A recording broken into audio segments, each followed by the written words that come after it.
Here, for everybody who's editing videos, don't give up. If somebody done this joke already, give it your own little spice. Either memes, sound effects, whatever comes into your mind. Just don't ruin it with personal opinions. Oh, da ist der riesige Schnee.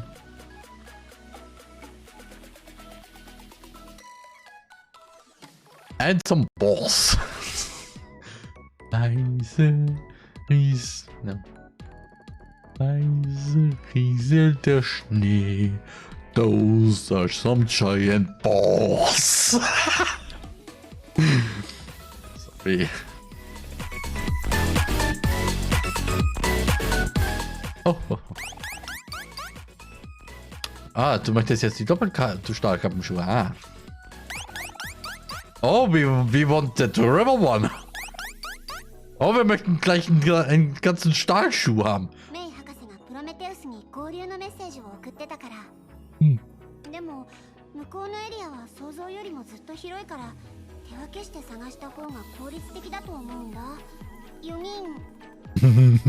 The four of us looking at Senti. I'm one of you. Nice.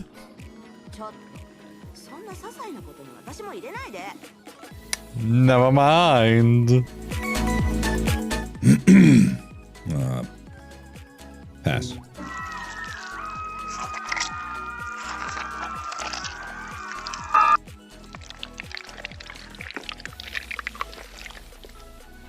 Teddy?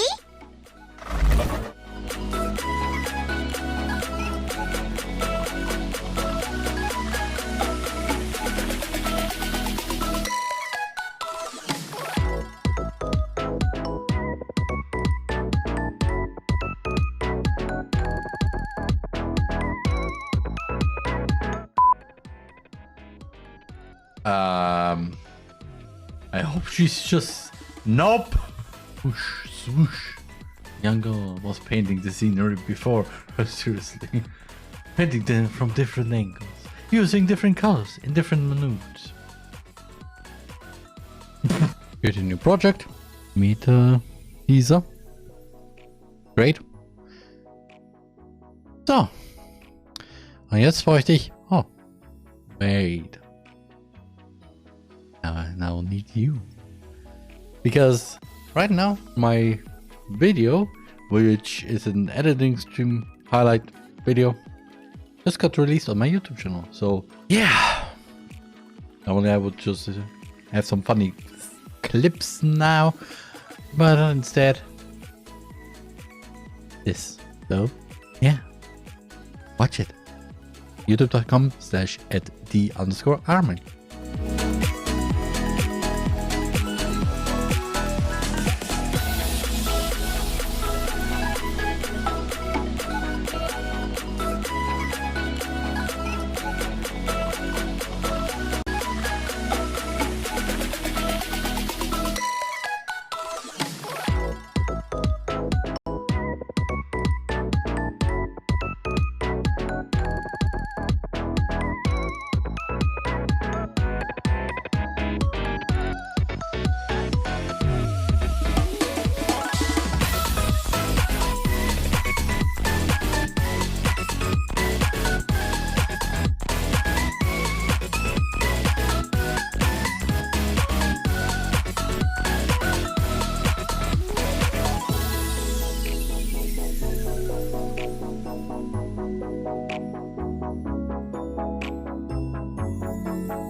TheRMan.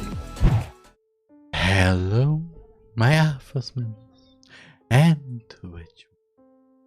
to Hello Charlotte Delirium. The first of currently 2 Hello Charlotte spin-off games. And you're probably wondering why? Well, let me tell you. I just got water because yeah, I literally a few days ago I kinda got into Hello Charlotte again solely because of me editing the videos of my playthrough of the first episode, and yeah, that's why this. However, a few things to say here. First off, it is not canon, so everything that is happening in this game has nothing to do with the main story. However, it is considered to be between episode 1 and 2. So if you haven't watched me editing the first 2 parts of my video playthrough series, or haven't even watched me playing all 3 games this October, then yeah, you will have no idea what will happen. And because it is Hello Charlotte, a few interesting things to remember, especially because the creator of the series, TheRMan, even left a README file which, well, stated the things that I just said, except for that it plays between episode 1 and episode 2. And also a few warnings, like be careful, there will be a lot of body horror, meaning yes. Then sensitive subjects, I don't know what those are, but it will be probably something not very good. And bad endings and murdering, ending someone else's life. So if you don't want any of that to, well, see here, recommendation here, you can leave the stream. You can close this tab, go to somebody else's stream, or just open up YouTube and watch some funny clips or memes. And yeah, without further ado, let's forget everything again. Hello there. I'm Charlotte. Please take care of me. Will do. Haha. You didn't fall for that, did you? Heh. Mr. Seth, or should I say Mr. Anonymous? I'm sorry, my name is Roman. Haha. Goodness gracious, this is too fun. This world you can't even tell me apart from the girl herself. Too bad, huh? You're dead, Charlotte. Let's call this place an alternate universe. Yeah, of course. It's not even related to the main storyline in any way. Yeah, I know. Here, there's no such thing as a Seth. Yeah, he's Roman. You see, the thought of a kind, understanding parent figure never occurred to Charlotte of this timeline. Oh. Ironically, she still keeps talking to herself all the time. Come now, let's see what the world without you looks like. Aren't you excited? Kinda, but I didn't know. Hello world. I live in the house. Yes, the wonderful house. The wonderful house full of Aiden, Bennett, the workers, Dr. Huxley, or Henry, and Felix Honecker. For me, the house is the world. In the house, we can't speak of the house's tenants. Okay. In the house, we can't touch the screens. Oh. In the house, we can't disturb our neighbors. Oh, but above all that, we can't leave the house. I mean, considering what is the house, well, yeah, understandable. I mean, how the fish can you fit a school inside the house? Unless you're a hello neighbor. Which, wait, Hello neighbor, hello Charlotte. It's the unspoken absolute rule. To be honest, I couldn't care less about those rules anyway. With the Oracle's power, all I have to do is to eat all the things that stand in my way. Yes, friend. Actually, she's sleeping under the bed again. Turning brain active, no recollection so far. The beautiful noise of not white space. Did I make another Mori joke in my videos at one point? I don't know. Editing me probably knows that. But I think also this is now not... I mean, I think the first one who just spoke was Bennett probably, and now this is Felix. What do you think, November? Oh, should we replace her liver with triple burger cheese and melt while she sleeps? It sounds interesting, but at the same time, nope. I have to disagree, August. Oh. Wouldn't her kidneys make a better test subject? It's time to go. I wake up feeling perfectly fine. Excited. Meow. Hi. Hi, Sal. Hi, Monica. I didn't expect you here. Good morning, my cat. You must be hungry. What do I feed you, I wonder? Ah, I know. I've had some cockroaches stored in the fridge. Yeah. The weird type of food that is in this world.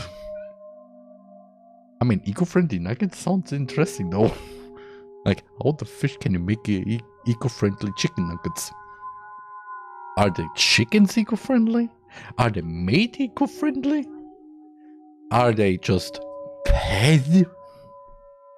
And I don't want to talk about the instant diabetes soda. Meow.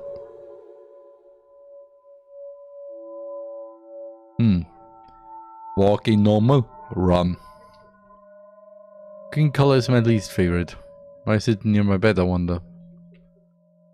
I've lost count of the times I had to be... It had to be zoomed back together. Poor little Peter Rabbit. I just don't know when to stop, do I? What the fuck do you mean by that? Do I mean like do you mutilate this rabbit plushie? And I hope it's just a plushie. That is my favorite color. Yeah, I see that on your ribbon and not your eyes. It reminds me of Umbrella Man. No, I will not spoil my things because a little something here. I will make a video out of this game, of me playing this game, and it will be between, well, episode 1 and episode 2. So, hi everyone on YouTube, how's it going? I will put a little something in the beginning that will explain everything a little bit, so, yeah! Oh, just nice too. The door is full of moldy white bread pieces. Stop with the laughing. The bacterial colony that I've been raising in the drawers is doing well. What the fish? I don't really read books, to be honest, but they bring them here anyway. Only because they refuse to talk to me. Oh, I see it. I wonder. I wonder really. I wonder. Kakayakevat. I don't know what this means, but so sorry. Or Davek Aijikaka Aka Akak. So anything here? Fun ways to raise insects at home. Rabbits are my favorite toys. Ah, okay. So let's go. The storage room is locked. The TV room. Not the obligatory TV watching session yet. Aha. Why is this a thing? It's the bathroom. The mirror never shows what I want to see.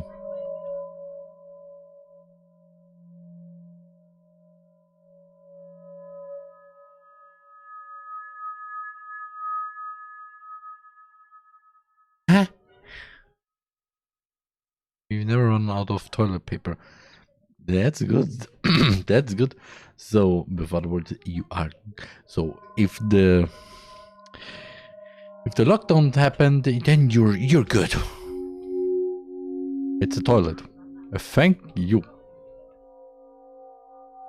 Okay, nothing else. So what do we have here? The kitchen. Cockroaches.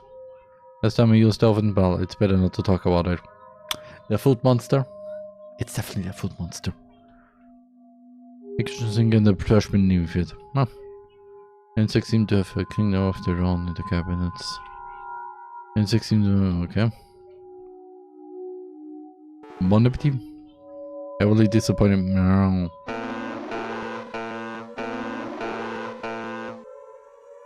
Ah, it's time for the obligatory TV watching session. Memory. Things. Book of friends. Aaron is my friend. Henry is my friend. She knows a lot of swear words. Knows when to use them. Henry is very smart. Felix is my friend. He's great at putting poison into my tea. I never noticed. This is between episode 1 and 2. So why?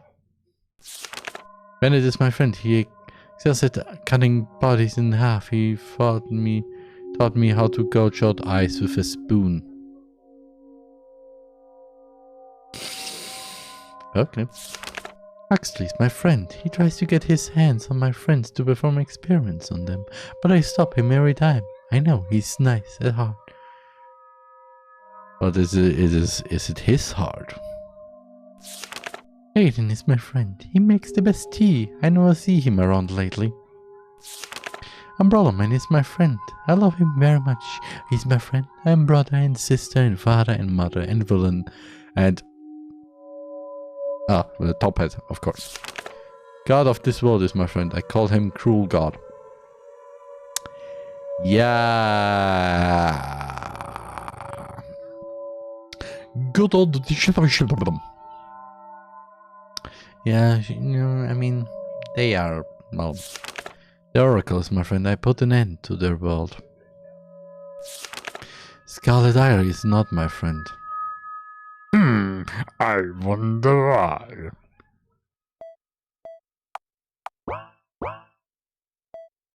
Oh, I can run also.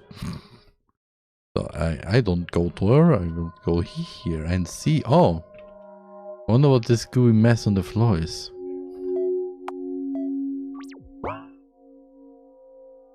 Fire, stung tears, torture tools galore. The workers store their hazmat suits in here. If I put it on, I'll be able to sneak past them. What the time this is a hint or something in the near future? Probably. All clothes, body bags, of course. You store old clothes and body bags right next to them. It's completely normal. Bennett keeps his ROM cartridges game in here. The meat inside is rotten. Okay, good to know. I will not ask. Always.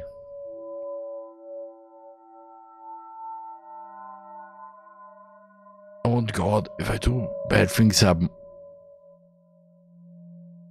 Okay, let's do the obligatory TV watching session.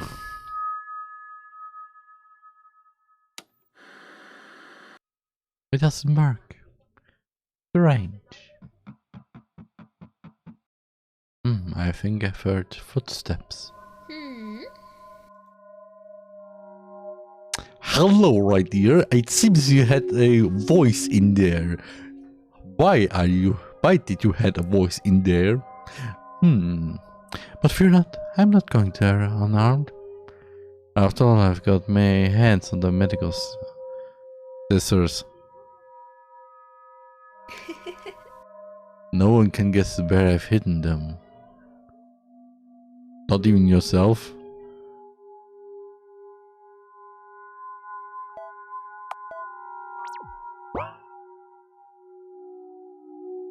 My favorite toy, okay.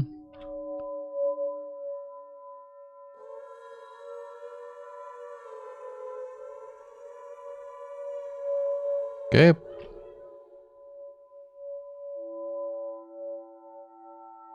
Anybody here? No. Anything here? No. Why does it? Okay.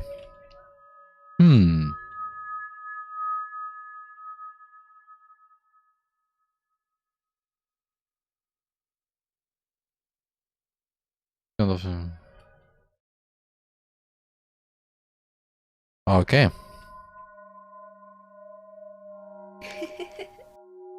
Stop.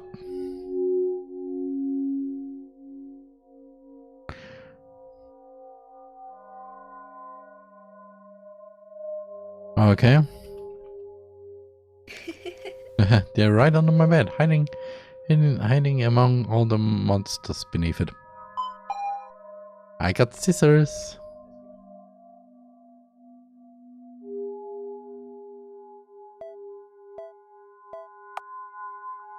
Got for everything you want.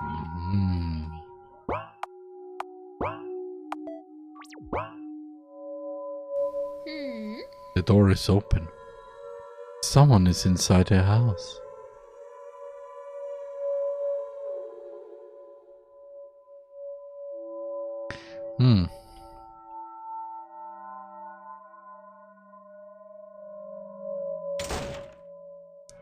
Okay. Okay, no obligatory TV watch session. Kitchen. Kitchen says no.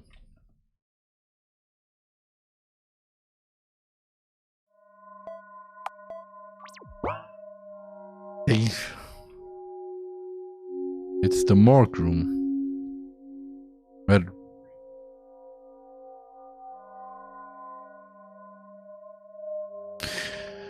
Good old red rum. Yeah, red rum is. But don't forget to mix it with blood. It is always nice. And no. Yes.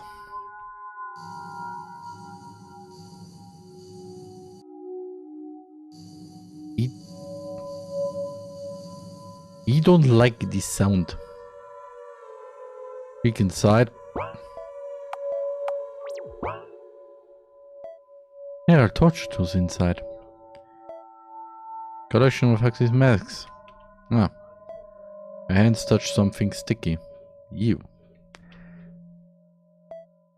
Only report papers inside, huh? There are pythons on the floor. They're whimpering and mumbling incoherent words. When I ate the oracle, I took some pythons home with me.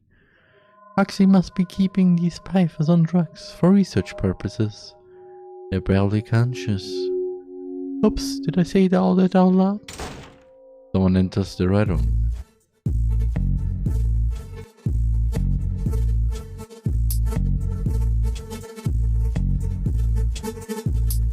Okay, I didn't expect this beep. This beat also. My god, is this loud? It's still loud.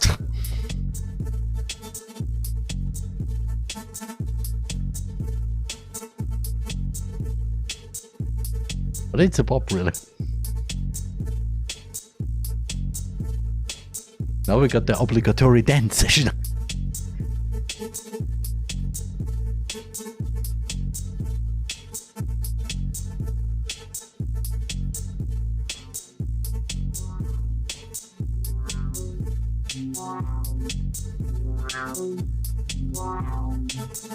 Okay.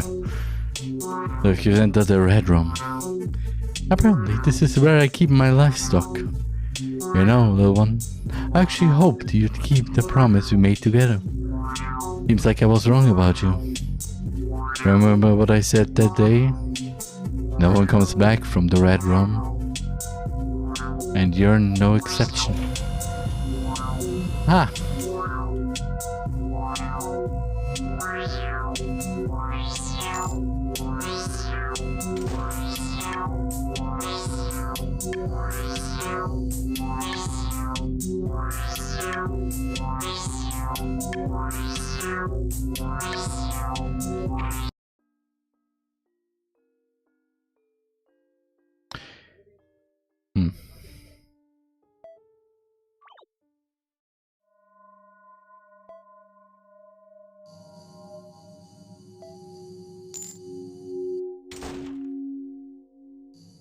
Okay. So we know what happens.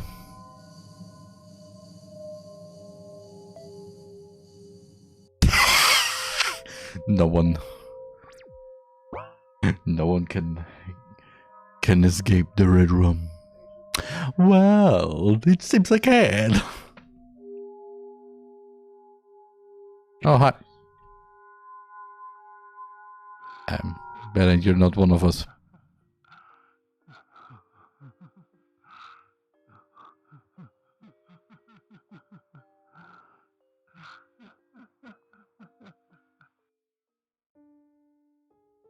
The fish habit there.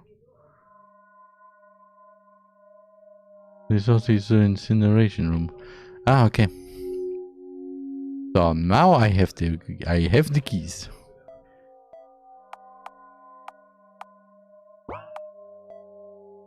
A black key.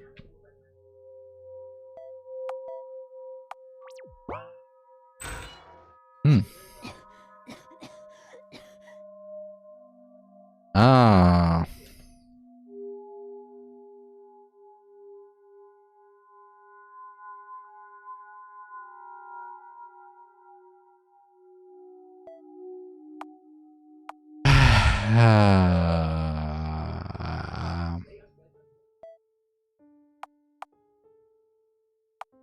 So that was where we got the keys. Okay.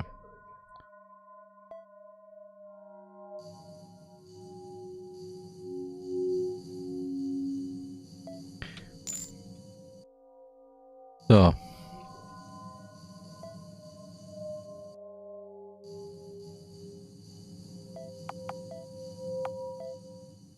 okay. Oh, yo,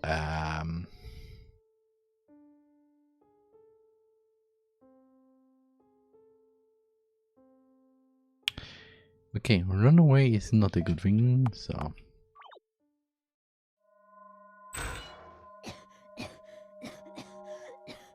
Full of useless junk.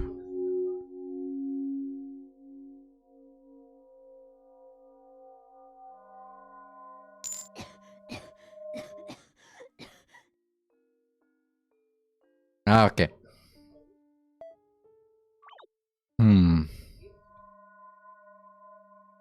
Oh, the hazmat suits.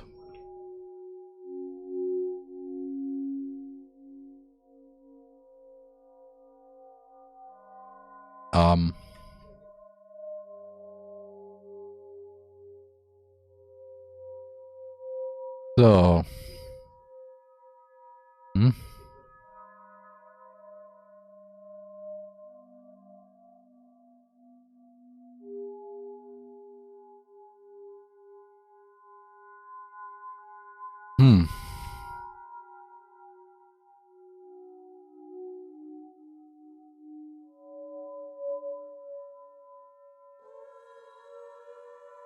So what to do now?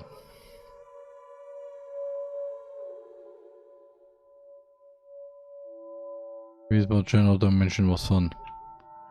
The same one let me in. Drain their dimension. Turbo related to frame his drones.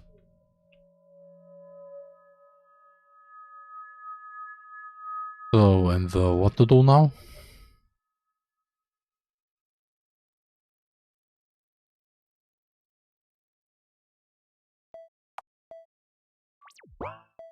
I don't know what to do now.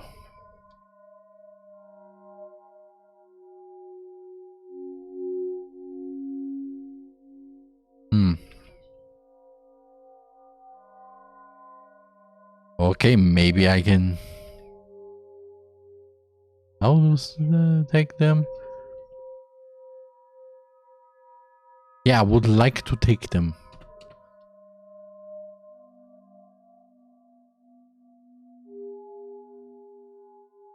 Maybe here or something? Repeating this for my cat.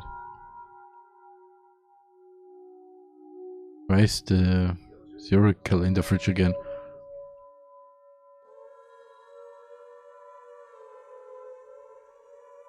I have no idea what to do now. So...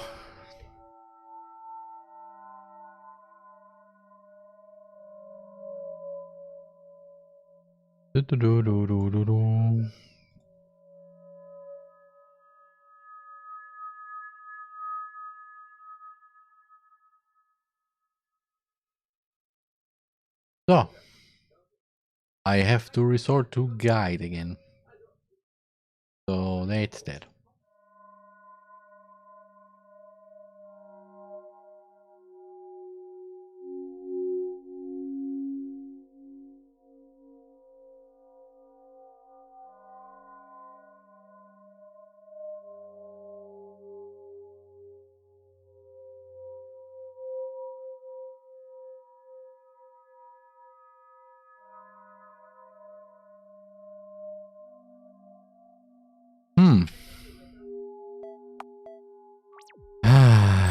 Okay.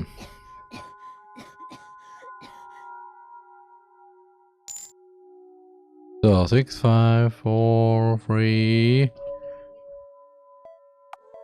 Oh. Oh.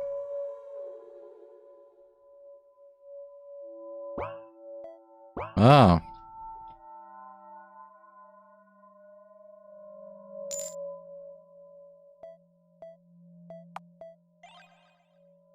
Put on a hazmat suit, okay. So.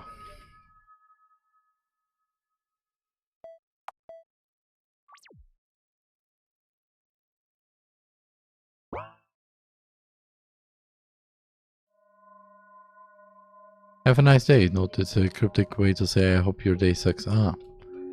Should hang out later today. It's a crew. Leave me alone. Never join us for dinner. Okay. Could you move? Wait. Seen you before?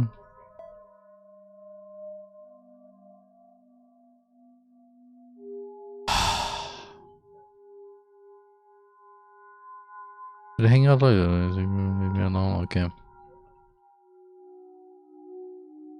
Bennett likes watching the game of chairs, and I found it quite. It was disappointed in his taste. Yeah. So. Whew.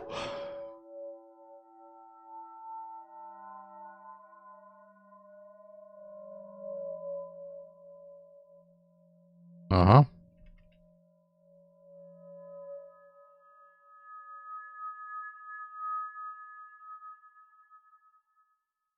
Ba-da-dum. Oh, hello, Miss Farrell. Henry, so it was you. I've come to play. Ever since I killed Henry's brother, she's been the happiest girl in the world.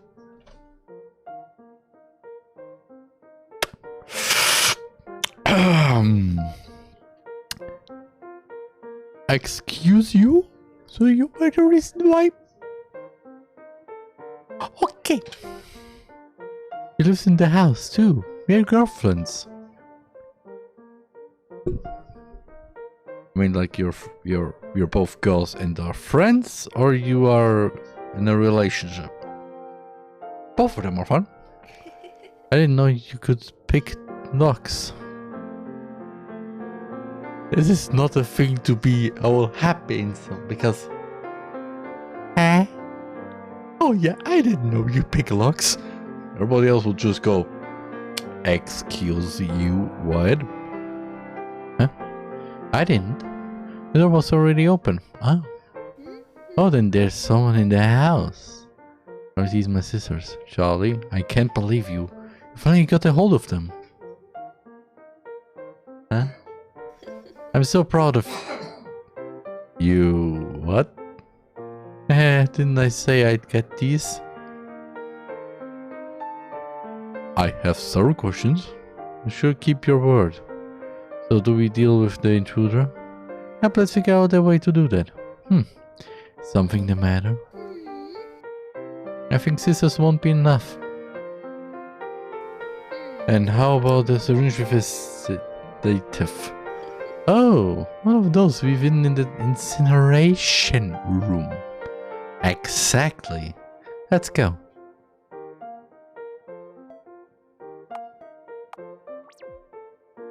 I have several questions. First off, second off, that's a cute image of Henri. Nice. Good old incinerator. Ta-da, here they are. You can fill it with water later. I've heard it can be used as a form of...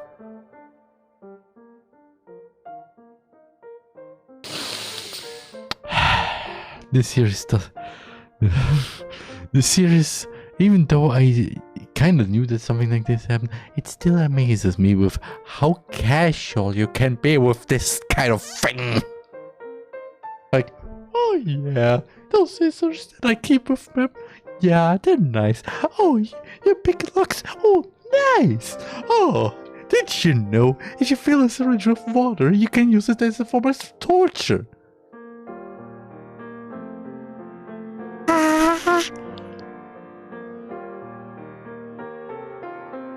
What is this hell, Charlie, for ya? Agreed. Oh. This happy come music doesn't make it better at all.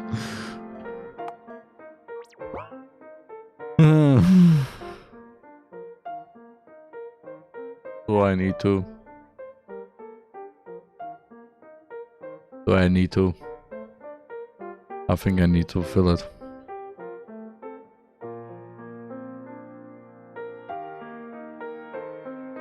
Bathroom. Okay.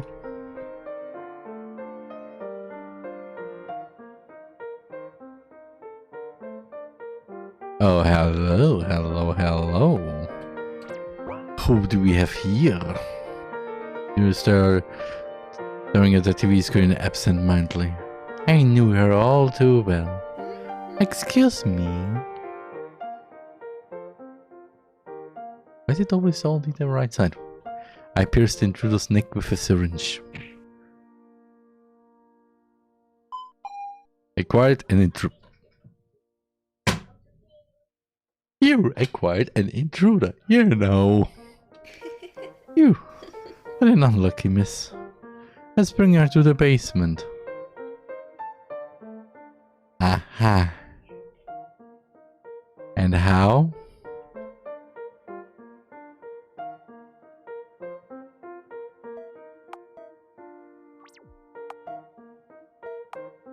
Everybody's so heavy, jeez. Filled with hopes and no.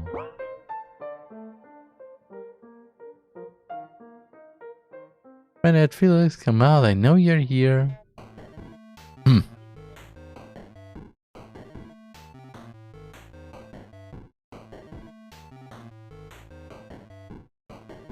Obligatory dance session.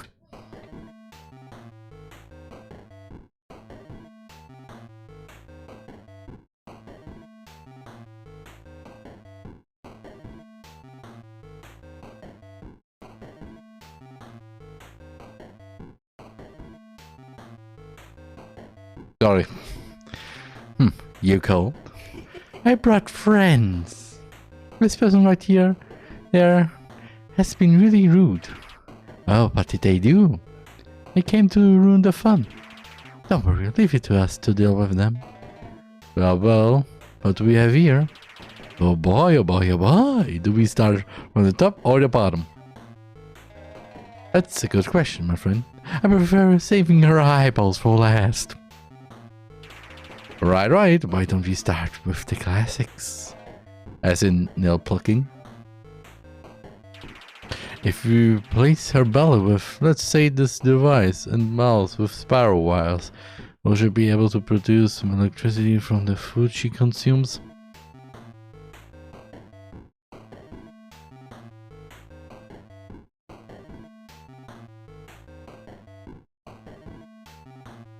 I mean, technically, yeah. Practically, I'm not so sure. No, you're talking business. He's in the good hands now. By the way, we're having blobfish for dinner. Come join if you feel like it. Stand here and watch for a good 15 minutes. He gets old after 6 times. You're right, let's go somewhere more fun. Like a hidden underground facility? What? Nah, we've been there already. Ah, yeah, the typical underground facility. Come on. Watch this.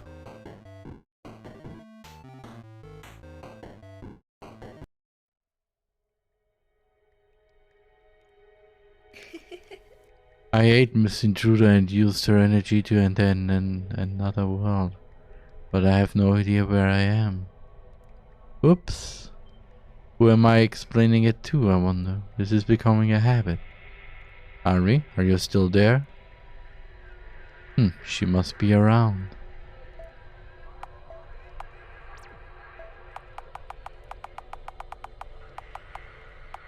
Okay, 16 slot, this is okay.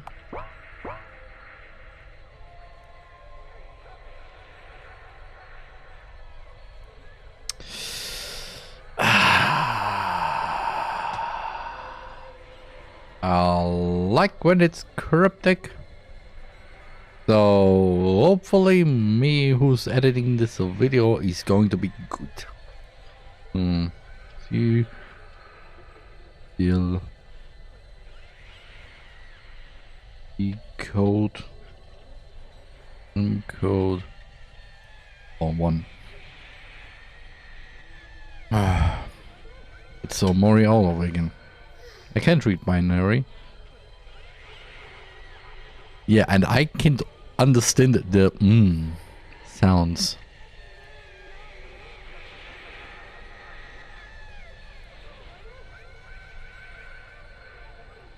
Okay, those are a bit terrifying.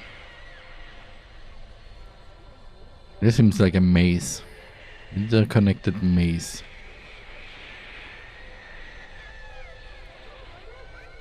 Bummer, I can't read these. They're all in binary code. Not really interested in books.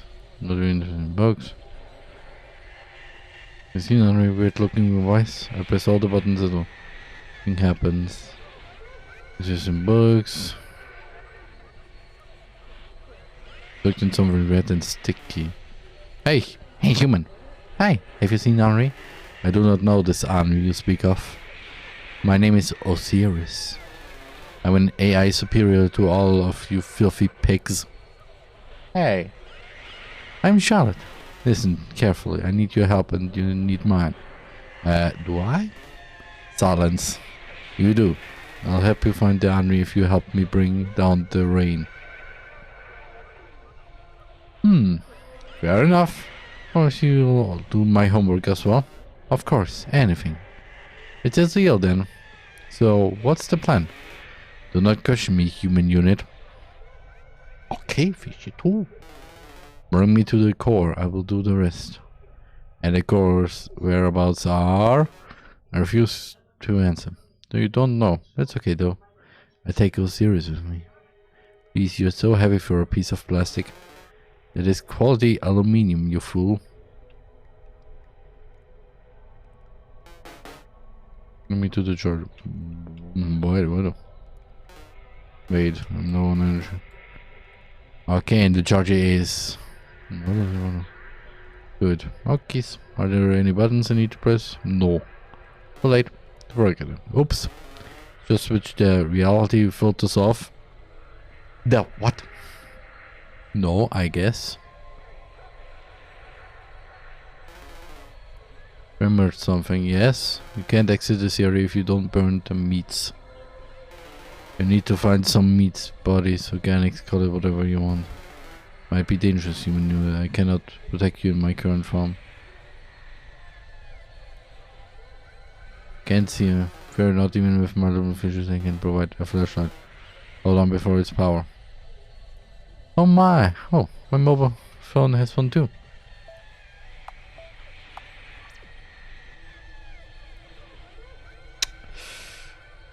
Okay.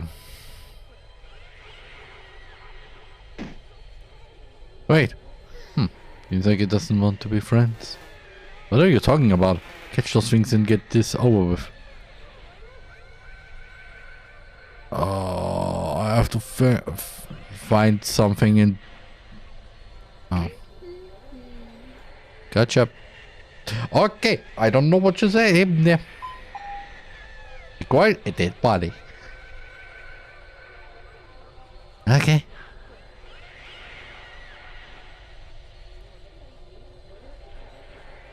Is that ever that I don't like those sounds?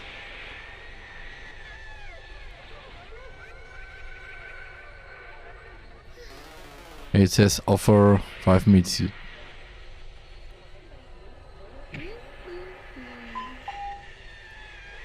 Okay.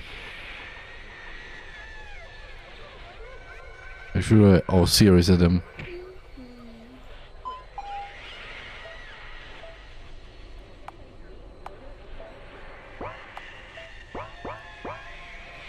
Okay, I have 3 currently.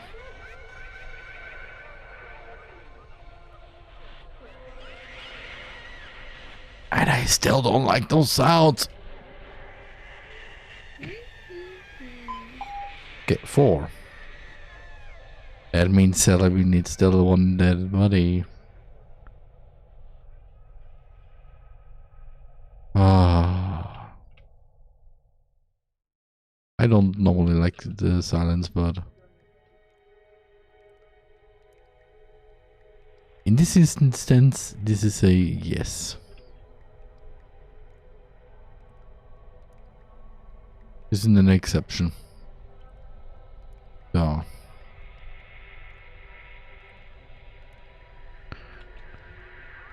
Okay, this is where it started. Then,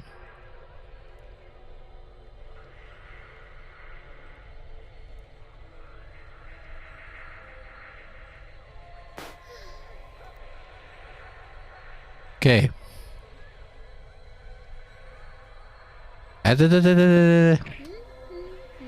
Number 4. I hate counting bodies.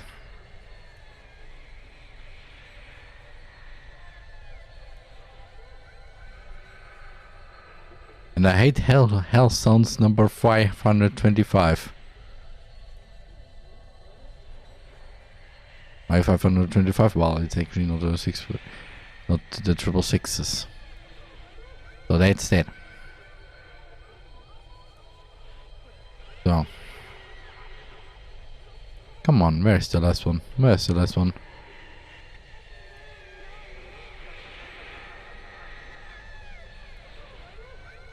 I know I have only 1 more to find. And I still don't like the sounds. This is a real maze.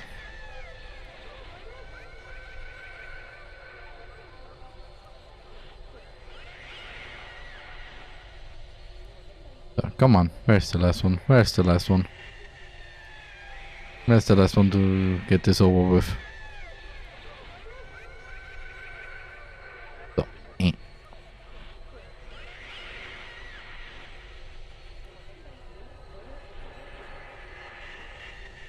Okay.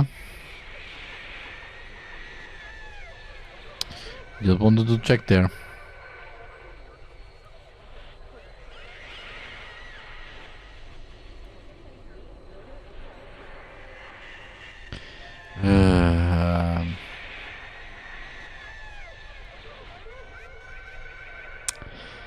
I hope editing me changes the sound to something good, because again, this is something that is kind of annoying to listen to.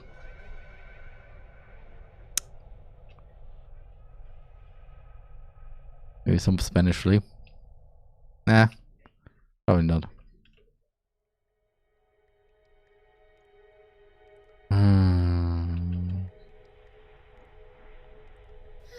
Oh, that was enough, it seems. Okay.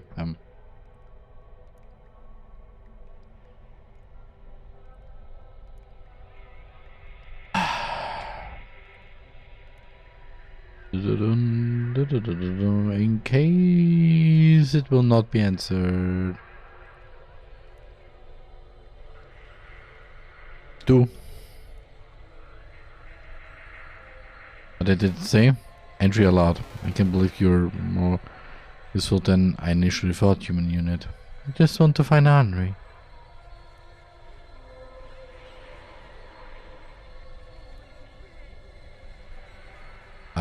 Dark purple is using from the tubes.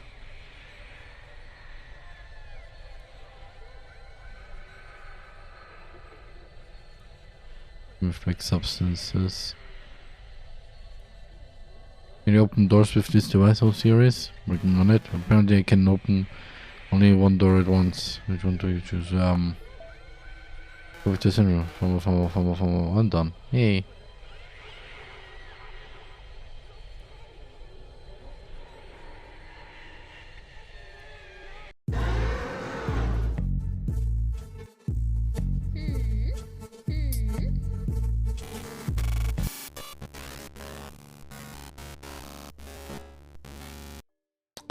And that's what happened if you forget to save, by the way.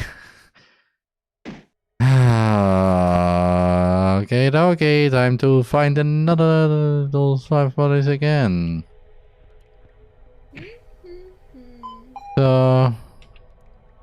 One. I saw you.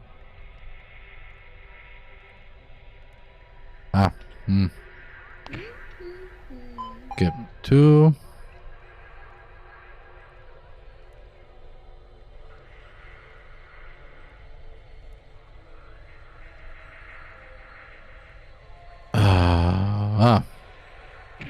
Three.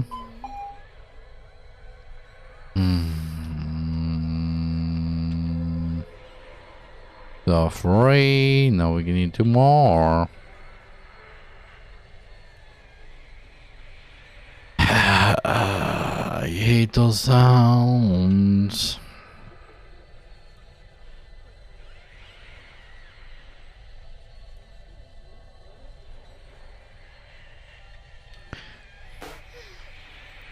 Okay, 5. Okay. One more of them and then it's over.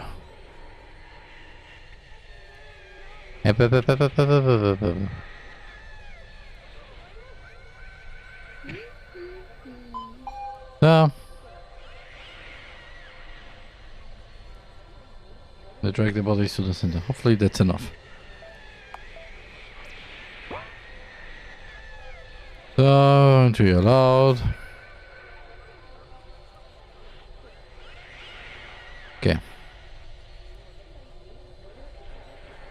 It's locked. Okay.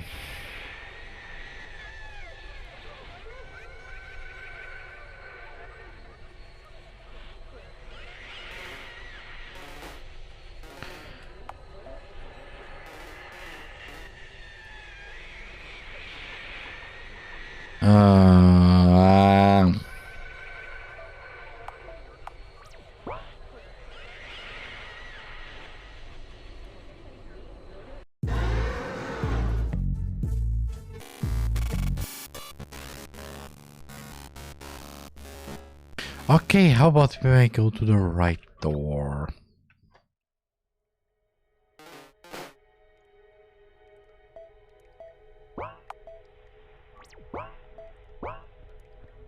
So.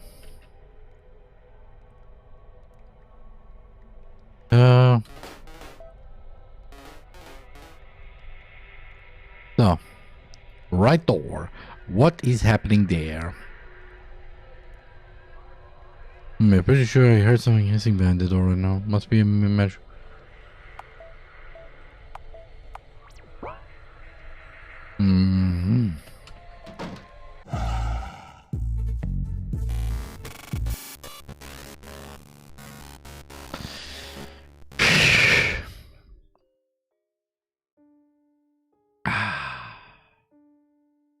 So, how about a little break? TheRMan.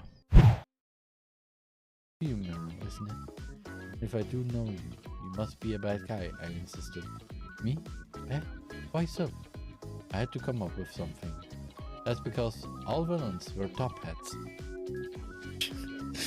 I mean, she's not wrong there. I mean, those villains I know don't wear any top hats. And if they did, I would be fishing funny. I mean, could you imagine Monica with red eyes and a top hat? I mean, it. And then monocle. I imagine it and I can just laugh. 7th of July. Good. Wir machen ein Picknick. Kannst du kommen? We're having a picnic. Can you come? Can you come? Do we all come? Does everybody come? This could technically be taken out of context. I mean, everybody can make clips if you want. There's no problem. Especially because every day. Papa spricht jeden Morgen mit Maya. Daddy. Stefan zeichnet. Instant Oh nein. Dislike. Oh nein. Uiuiui. Ehre. Warte, streamt hier jemand auf YouTube? Ja, nein. Oh, What? was? Solche Leute gibt es? Ja, Sozialamt ist ja auch einer. Ah, true. Mann, ich hab das falsche Wort gewählt. Es ist F. falsch. Ja, es ist richtig falsch. Einfach. Ah,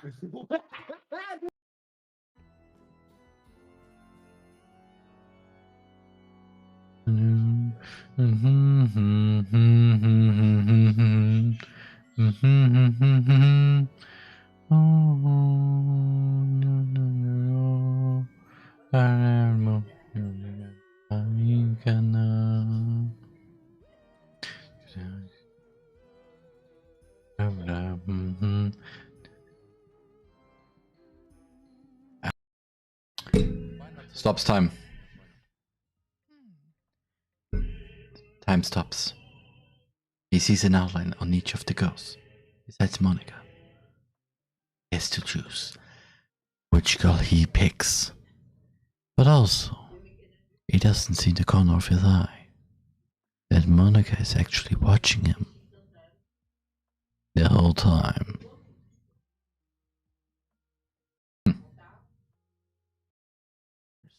Me as well.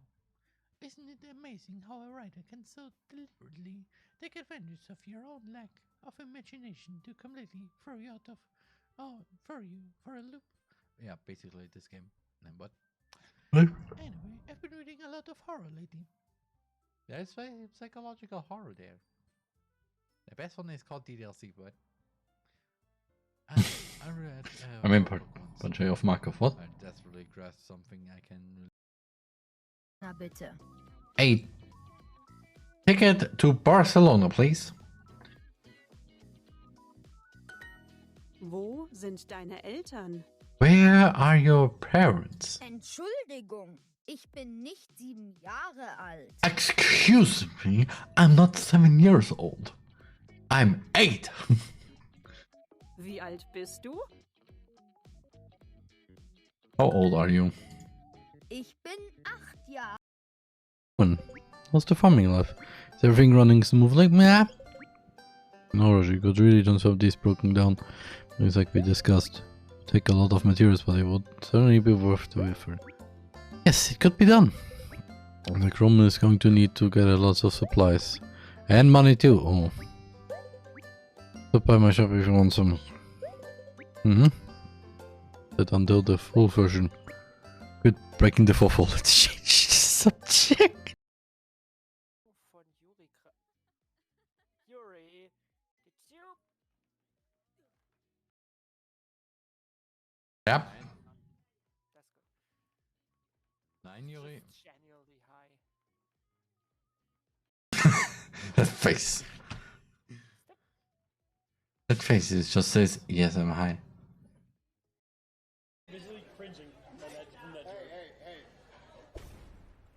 If a woman just loves... Okay. If a woman just loves you because of your money, then ditch her. Because... No. Just no. TheRMan. So, I'm back. So, let's do this again, yeah.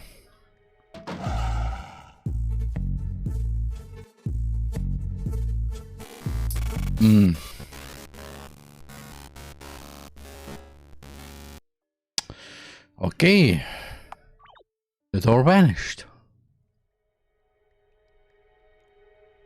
So. Memory.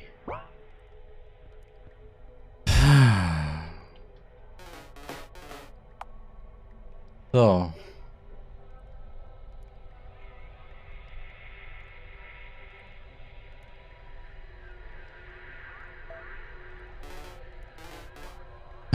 We go with the central one again.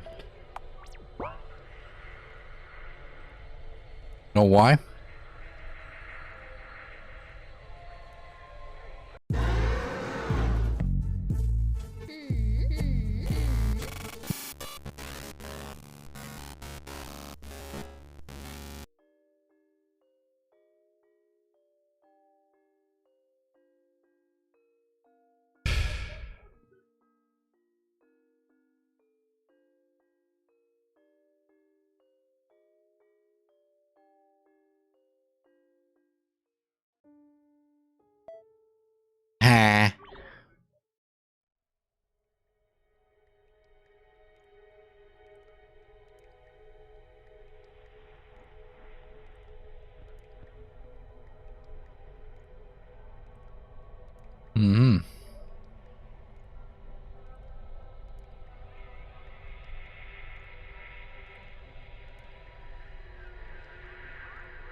Is this?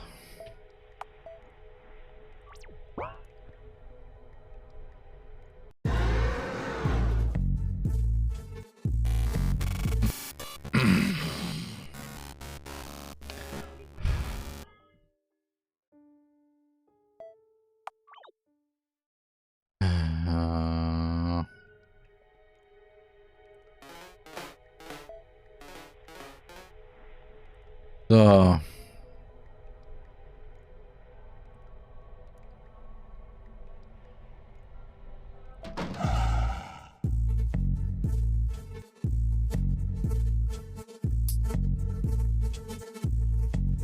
It's open this episode.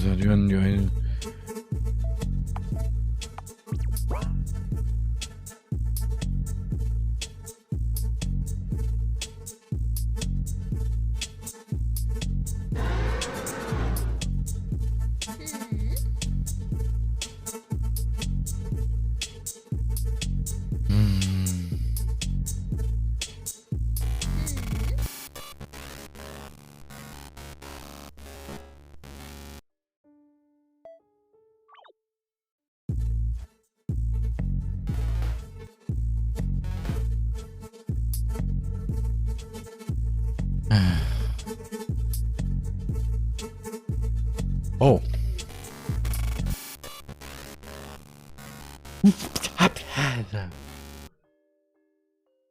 Okay.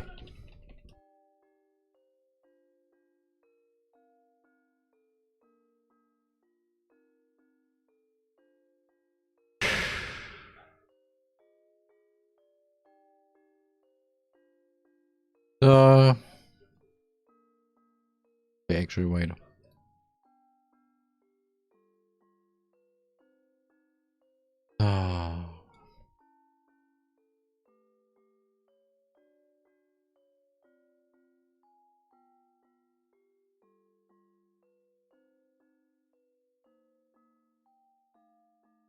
So.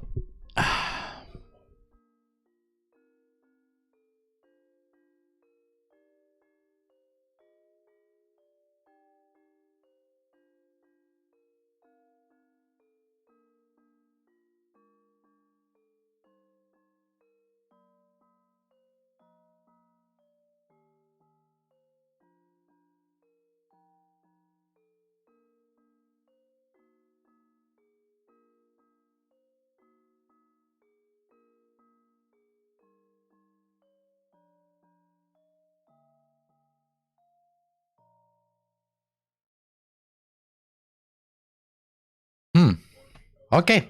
Okay.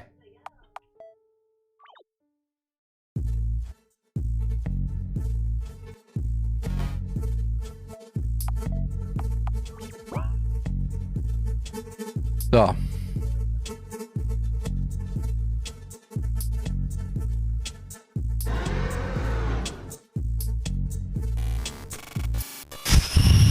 Okay.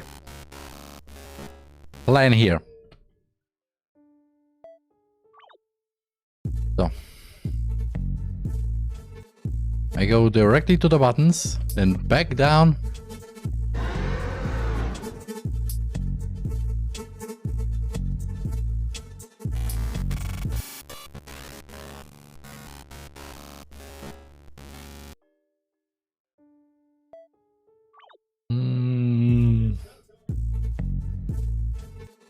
I hate this monster.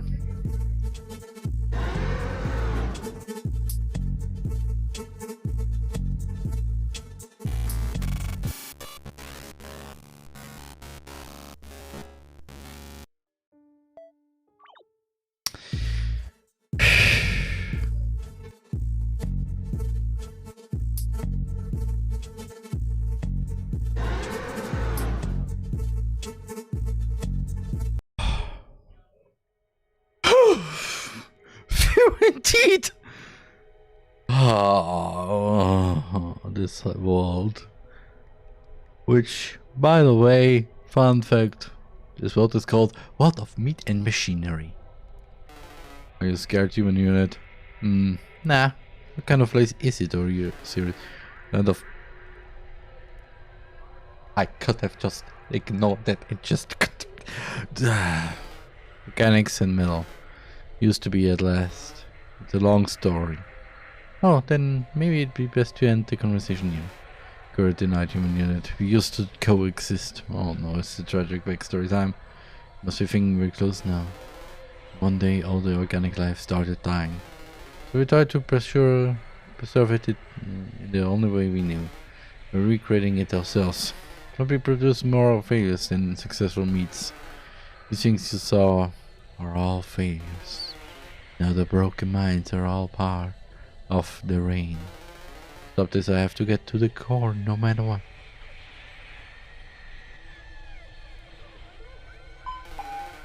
Looks like we can't go any further.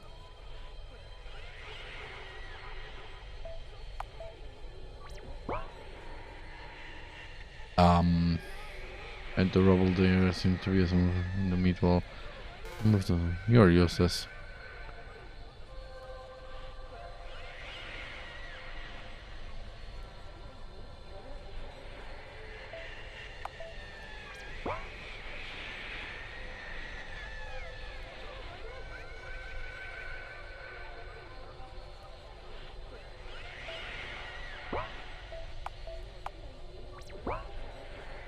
What's it?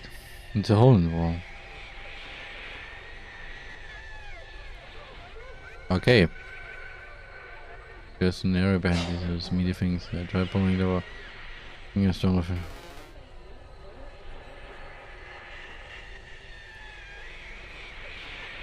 Broken materials doesn't seem so. Look, there's a keyhole, which means we need a key. Human make it. We should step inside the field.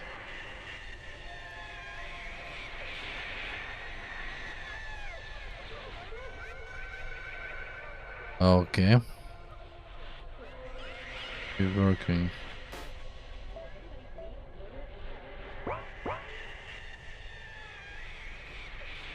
I have a scissors. But before that,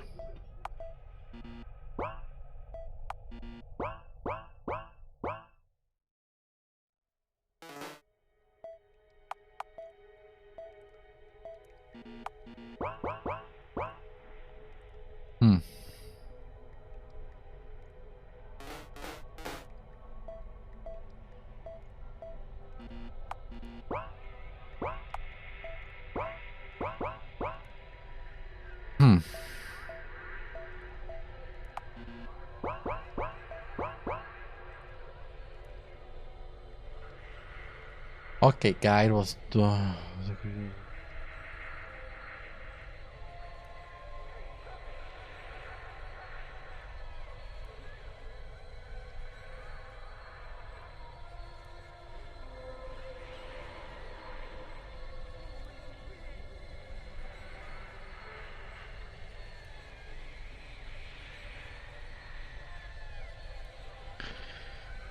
Oh.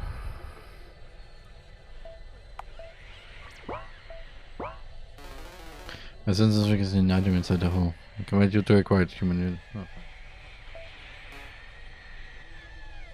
It tickles. My hand is chopped off. Goes back.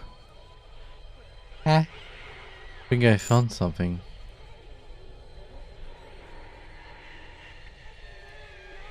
I'm holding shift as I go.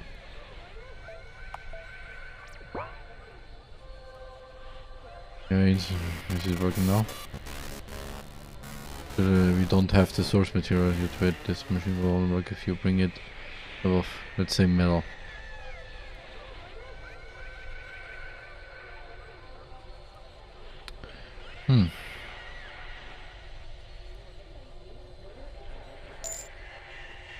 Okay.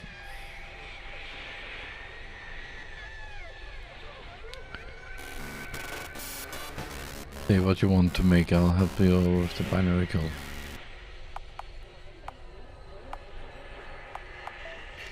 Make a chainsaw. Chainsaw to store it and enter the code.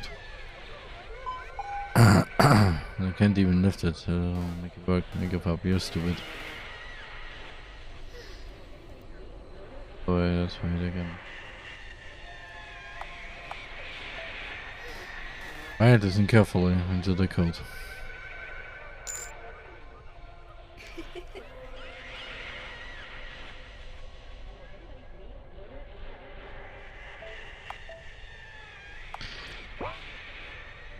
Break it open now. But I think they're humanoid-like creatures.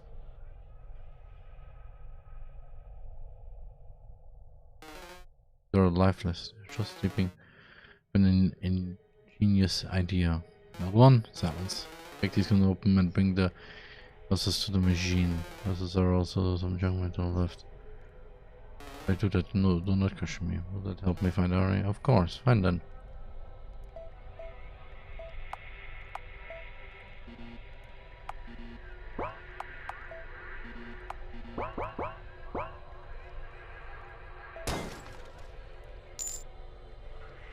Why, you sure I have you, Mr. I'll second machine room.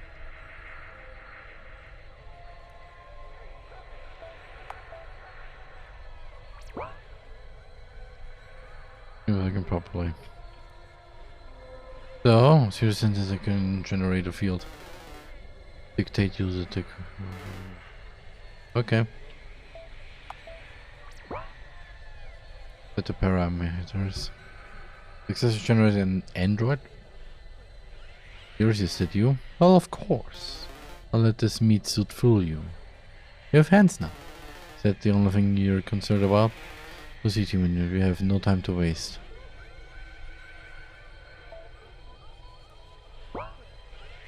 Go.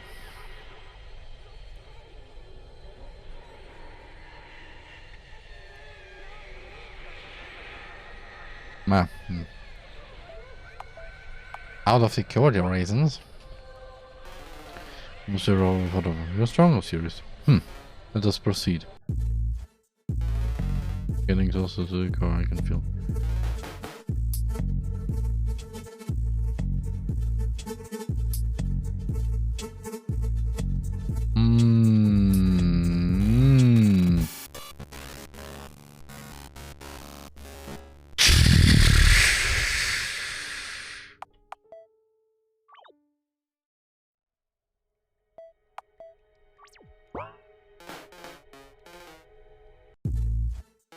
We're getting close to the car, I can feel it. I hope I'm too soon. Don't be so optimistic just yet.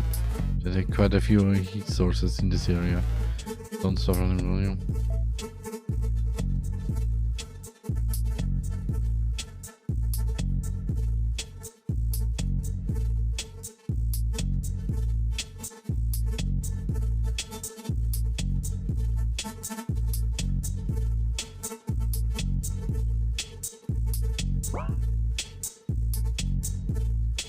Okay.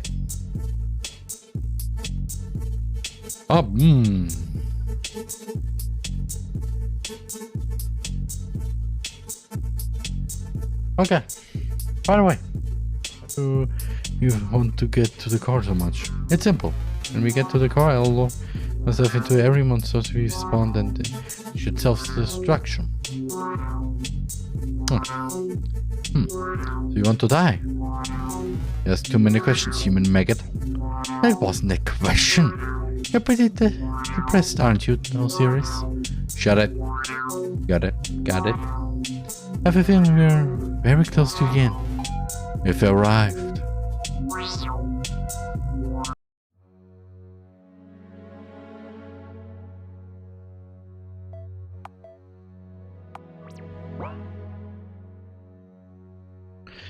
Hello?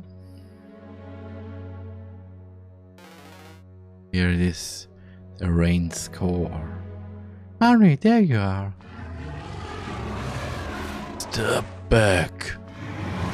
The Yuri's organs are connected to the core. If you forcefully remove the wires, you'll get her. Oh, may I ask something? You are allowed to speak. How did it become like this? We exist to preserve life. The human was dying. So we connected the human to the rain. I see. I need to take Henry home. Can you let her go? The human has the necessary genetic material to recreate organic life. The human will now become the mother of all. It is too late to do anything now. You will not leave, human. Too bad, that's not going to happen. Sorry, I was just distracting you. Serious? Are you done yet? I've run out of discussion topics. Splendidly done, human unit. I've finished loading my memory models into the core. Alright, then we're leaving. I cut all the wires with the scissors and pulled Henry close to me. She falls into my arms, gutted and breathless. Nothing I can't fix. Sorry, I can't find you soon, Henry. Mission safe. Self-destruction. Looks like it's all over. Let's go home. This world isn't fun at all. They ate the ball of meat and machinery like it was nothing. This world was just another failure after all. Using the energy of the world I've consumed, I restored Henry's body. Of course you do. Henry, stop laughing. Charlotte. Oh, okay, Henry's stuff is easy, be cute. Why did you take me with you, human maggot? You promised you'd do my homework. Or have you forgotten already? So there, enjoy your vacation at the house.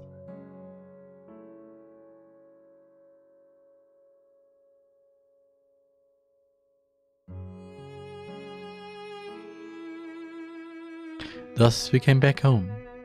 In the end we always do. In the house every day is fun.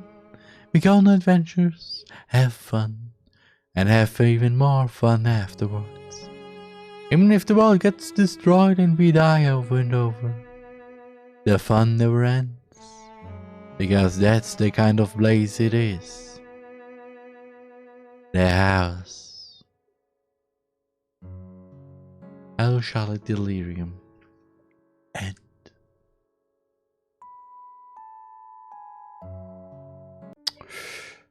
Yeah, that was the end. The end. Yep. That is the end of the game. Yeah. No.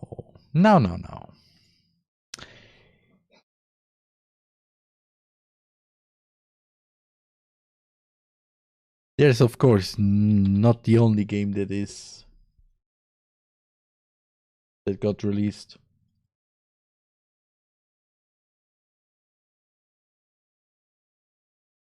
Just to find it, even though I probably did well. Okay, it is not there. Okay. Because actually there's a second game. Again, it is the same. There are currently 2 games released. So, yeah. And now I'm gonna play the second game, which hopefully no. Okay. It did start. So wait a moment.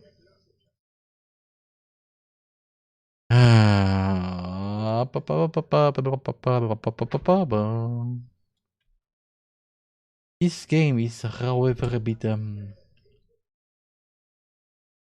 different. Because, ladies, gentlemen, and everything in and outside of those 2, welcome. Heaven's Gate. As you can see, it is not a normal Hello Charlotte game. It is actually a visual novel, meaning that I will probably do voices. I will not. However, this game is a bit special now because first off, it will not take so much like the game. I mean, it's actually the same. I don't know. However, one key thing is this has literally nothing to do with any kind of story. There will be no references, except for the characters themselves, of course.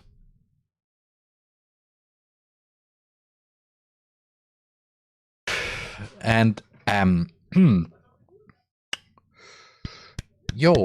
it is completely an alternate universe, like Charlotte said in the beginning of the previous game. But this time it's literally alternate universe because it's a visual novel, and all their games till now were just RPGs. So yeah, let's start. Works.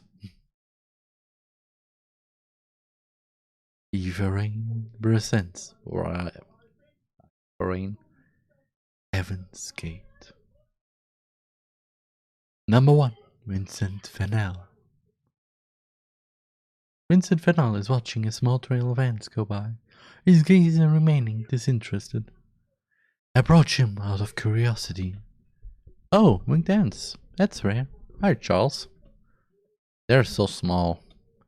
That's good. Aksariaki. Look. Gets up from his knees and steps closer to the ant trail. Also,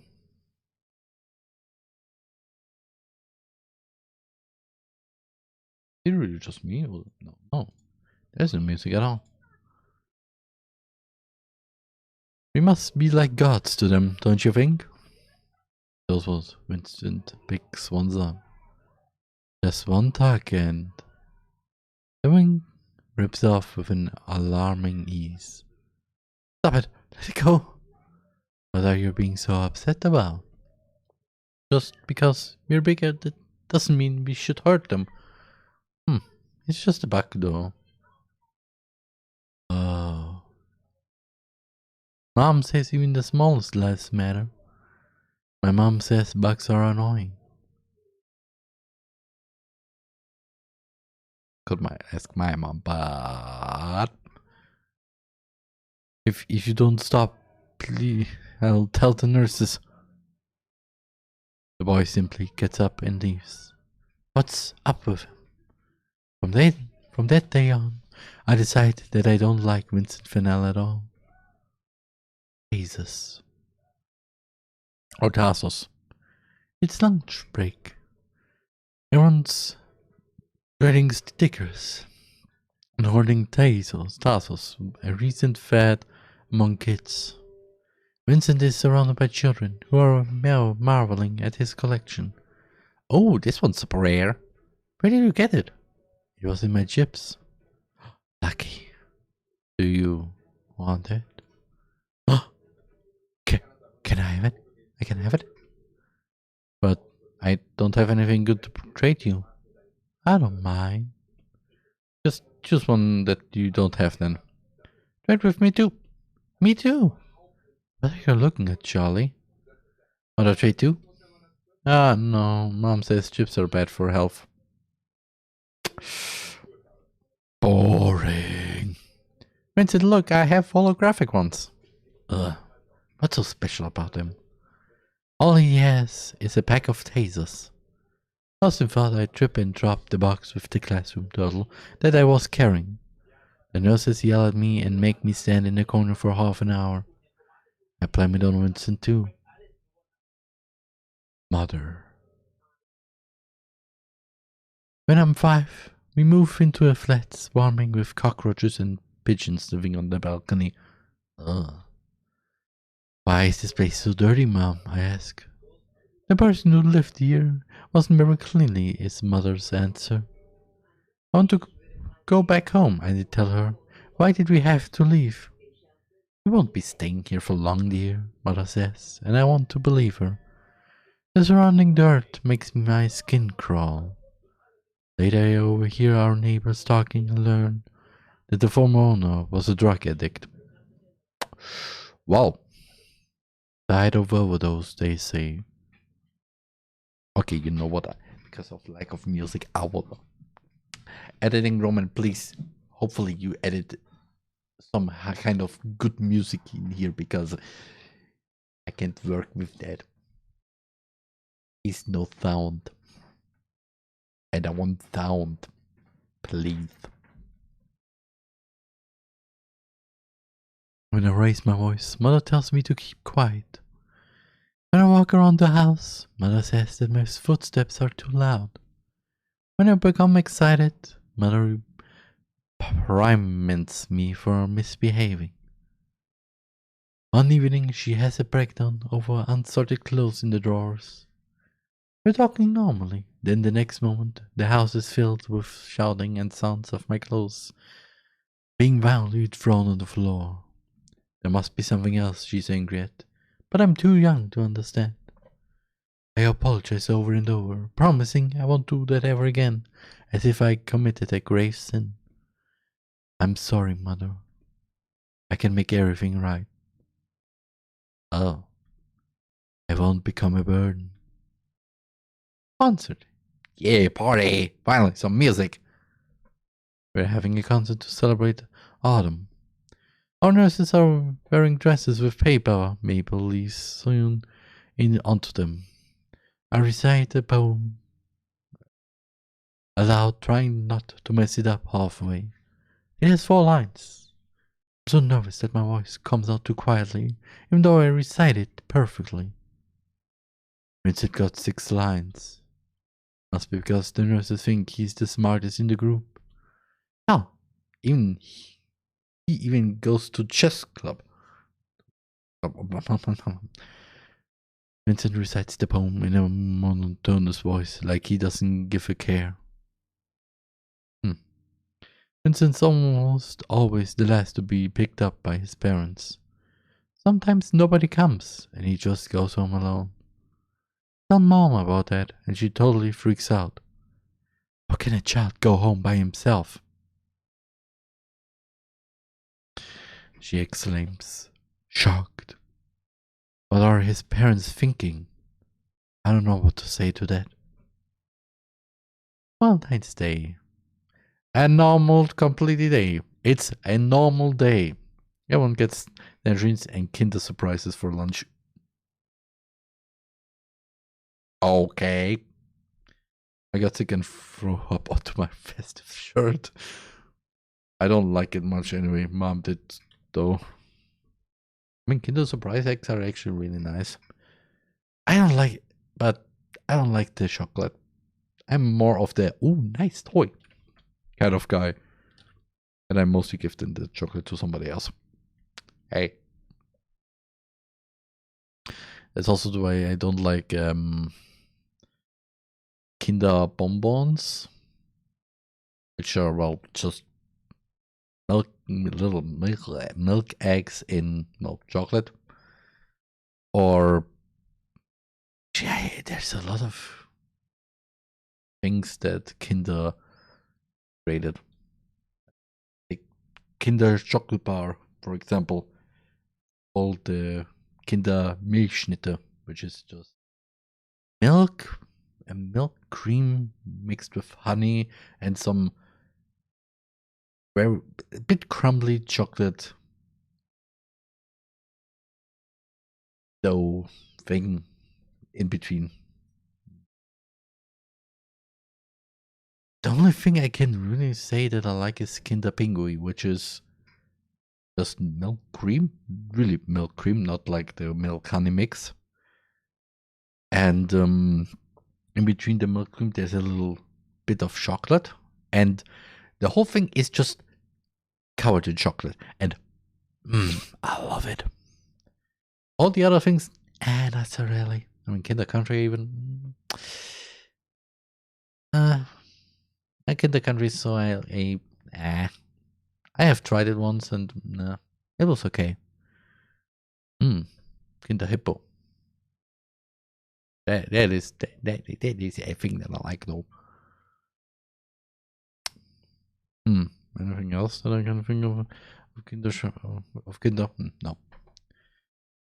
Went to this at the nurse's office too. He tripped and scrubbed his knee. Oh, of course. The nurse is drawing a net on it with green antiseptic. Bout. It is a short, hello, short, going off age kinetic novel, but it's for free in English. Also Rampire. Good to know. Also because it's a H. A good old H for hide. Which I still don't see the problem because never mind. Cap seems bad, but he's not even wincing. He's there, staying blank. Doesn't he feel any pain? Maybe he's actually a robot. I want to ask him that, but my headache is too strong, so I ignore him. All I want is to go home and watch cartoons in bed. Thankfully, Mom's quick to come to my rescue. Afterwards, I stay at home for a whole week. Ooh, nice. New stage. Of life. Time passes fast. My kindergarten graduation album is filled with pictures of other kids running around and a macro photograph of myself. Some kind of medieval clothing from the photo shoot. Okay. It's my favorite one, but I'll never admit it. I can barely contain my excitement for the first day of school. Vincent goes to a different one, but it doesn't matter. I didn't like him much anyway.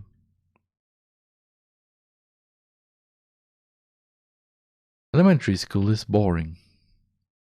I solved all the problems in my math workbook in one evening and as a consequence end up dying of boredom at actual lessons. Shouldn't there be a faster way to do this?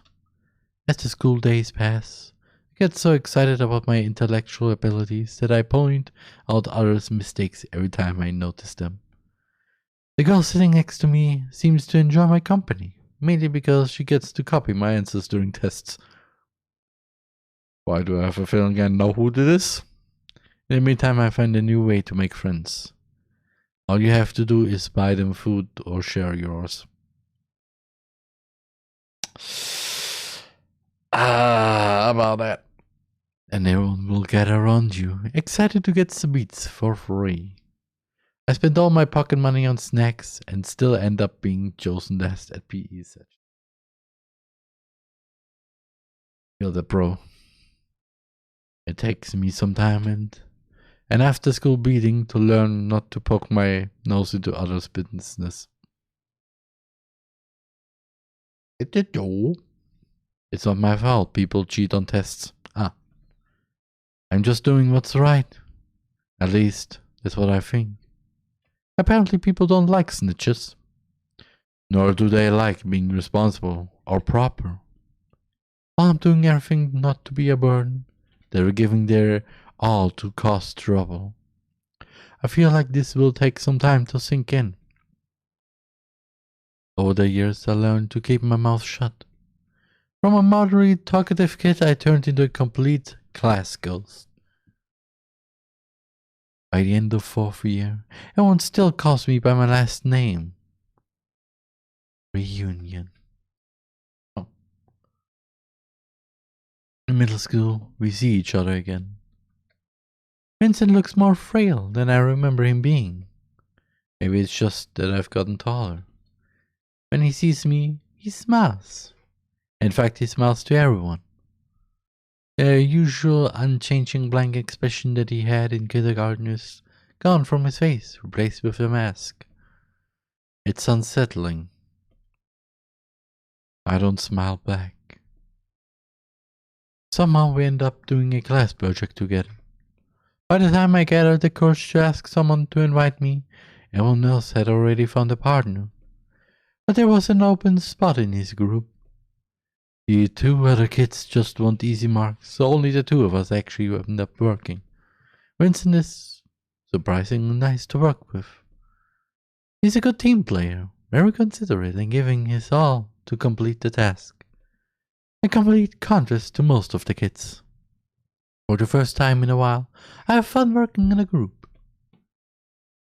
An incoming message from Charles. Here, I'm sending over the presentation files. Great work. Let's do our best tomorrow. He's thankful for my effort? Must be the first time in 5 years of school. The move that I put his name first on the project's title slide. It's a project presentations day. Vincent, who was chosen as our group's representative, has a clear, powerful voice. Unlike me, who gets so anxious that I start to stumble on every word, earning giggles from classmates. Feel that. I hate myself for it. Regardless, our group gets the highest mark. Maybe teamwork isn't half bad, I catch myself thinking. Wiggling. Vincent loses consciousness during one of our PE lessons. I've never really noticed this before, but he really has the worst stamina in class. While I fail all the speed tests, I can endure running long distances just fine. He, however, looks completely exhausted after just a few laps. After overhearing one of the conversations between teachers, I learned that Vincent has health complications.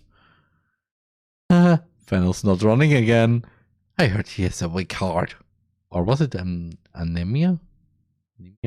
He's the best student in class. Maybe he's pushing himself too hard. People like that don't live long. My uncle died from a stroke. Really? Vincent? Dying?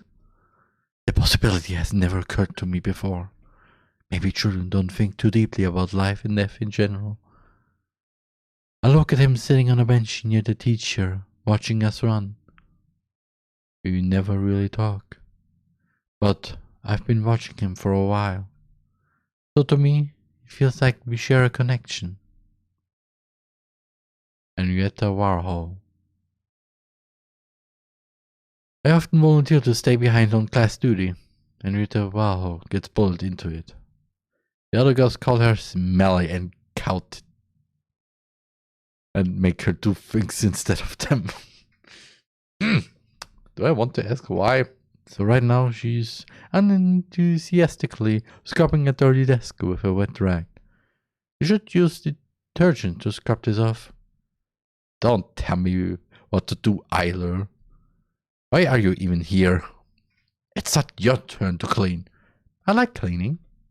Or more like I can trust anyone with it. Oh, here's the question. Are we now in some kind of a Japanese setting? Or is it now like a school in as unknown country? Probably that. That's like that. Everyone's too sloppy and lazy to properly clean all the dust. Just thinking of sitting behind a dirty desk makes my skin crawl. That word right now? Weirdo. You can go home. I plan to stay after lessons anyway. I have piano class coming up in 2 hours. Just enough time to clean and do homework. No, I'll stay. They're waiting outside. If I go too early, they might think I'm slacking off. Damn, that's complicated. Okay. Clean in silence. I don't really know what to talk about with her. Henrietta doesn't seem like she's up for discussion homework either. Henrietta? Yes? Give me your hand. I place a candy in it. Here, good work today. Carrying snacks around still remains as a habit of mine. Might as well try to win Warhol's goodwill with it. Henrietta stays weirdly silent. There isn't anything wrong with it, right? Unless you don't like barberry flavor. I'm not gonna ask. Oh. Thanks. You're welcome.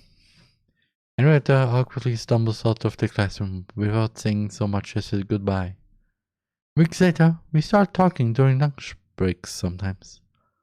The other girls mock and tease her for it, but Henrietta learns to talk back. Maybe she's more confident about herself when she feels less alone. 3 incoming messages from Henri. Okay, listen up, Eiler. We're gonna get rid of your acne. I'm gonna send you a list of skincare products and food to avoid. But Mom, no buts. For a clean freak, you sure hate looking after yourself.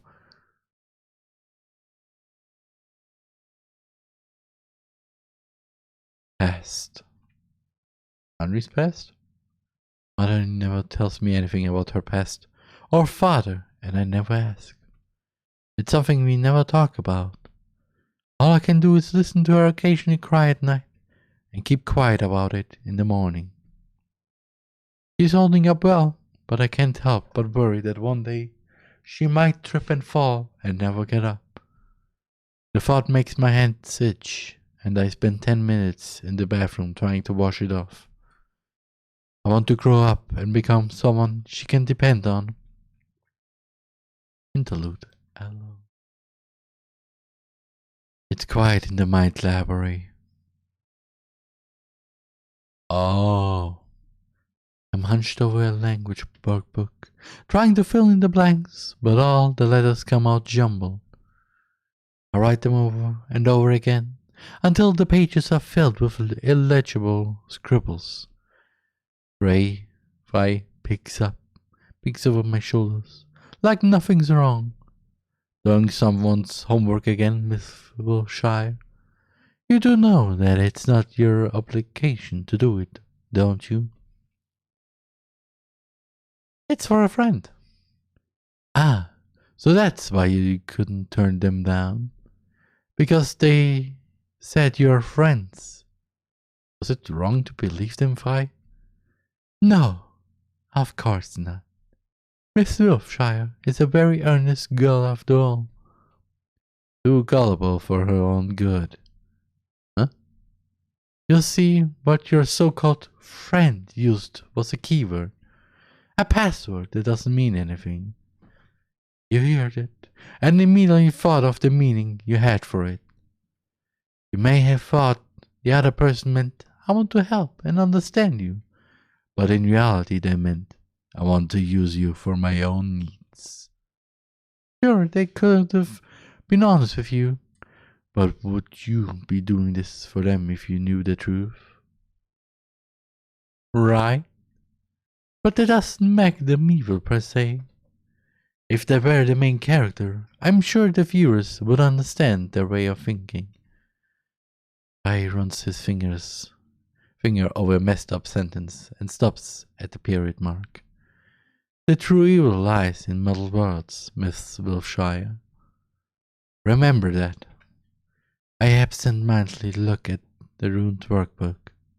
Still, if I don't do as they say, I'll be left alone. That is all I'm good for anyway. Guy leans his head on me, but I have no strength left to shove him away. You know, that's not true, Miss Wiltshire. You just want someone to make you feel better about yourself, even if it's someone you despise. But don't worry. I know all... Okay. I know all the words you want to hear. You might feel like you're never doing enough, but in reality, you're always doing your best, aren't you? School trip. During the first year of high school, we go on a school trip. I don't have anyone to make promises about sitting together with, so right now I'm left with 3 choices. A. Sitting with the teacher. B. Sitting with one of the class bullies. C. Approaching Mr. Fennel, who happened to have a seat opening near him. I'm gonna save. I decided that the latter is the lesser evil. Mind if I sit here? Not at all. Thanks. Oh, now that I think of it, it's the front seat. I shouldn't be taking it. You can just change with someone if they get car sick. I for one can't sit in the back, I always get dizzy. Sucks to be you. Vincent laughs dryly. His laughter doesn't reach his eyes. Crap. I just messed up my second informal conversation with him. By the time I gather myself again, Vincent's long since asleep. His head is bumping against the bus window in small intervals. Oh, I bring out my MP3 player, but minutes later everyone decides to watch an action movie. The loud sound doesn't seem to bother Vincent, who's sleeping with earplugs. Oh, I should have brought some too. In the end, I sit alone watching the movie and lose track of time. By the time we arrive at the hotel, it's past midnight. I get a room with 3 guys who don't mind me ditching them during this night. Success! At best, they'll get drunk and play cards in someone else's room until sunrise, and at worst one of them bought drugs. Maybe both. Selfish. We are... okay, baby 13. That's even worse to think. We get up the stairs and lock our room. It has a bed and a shower, so it's perfect. My classmates leave the room as soon as they finish unpacking. As expected, they don't bother inviting me anywhere. That they knew. No, I hate having fun. I spent half of the night sketching ideas for comics I might draw someday. All of them feel like I've seen them before. In the morning, I emit the light of freshness. I like being up early. The hotel dining room is dead silent, like a cemetery. Out of my classmates, only some girls and Vincent are present. I decided to drop into the seat near him. Morning. Good morning. I didn't see you last night. I was getting my beauty sleep. Did you party with everyone? Of course. I have to admit, I have a hard time imagining you drinking. Why? I have a higher alcohol tolerance. Oh. Unlike many. Don't remind me. Are we at a school? Are we now at a school or college? Or high school or college? Probably college. Probably college. I woke up to sounds of someone puking in the toilet next door. Unpleasant, isn't it? My face says it all. Still, the image of Vincent downing alcohol like a glass of juice seems really funny to me, so I can't help but laugh out loud. Vincent gives me a questioning look, so I quickly try to change the topic before he asks anything. When I drink, I just become sleepy. Boring, right? Huh, is that so? I thought you'd be the type to talk a lot. Nah, if anything, I shut up for good. Then fall asleep. I think I'm the type people would call an ambulance for because they drunkenly think I died of lethal ethanol intake. You sound like you speak from experience.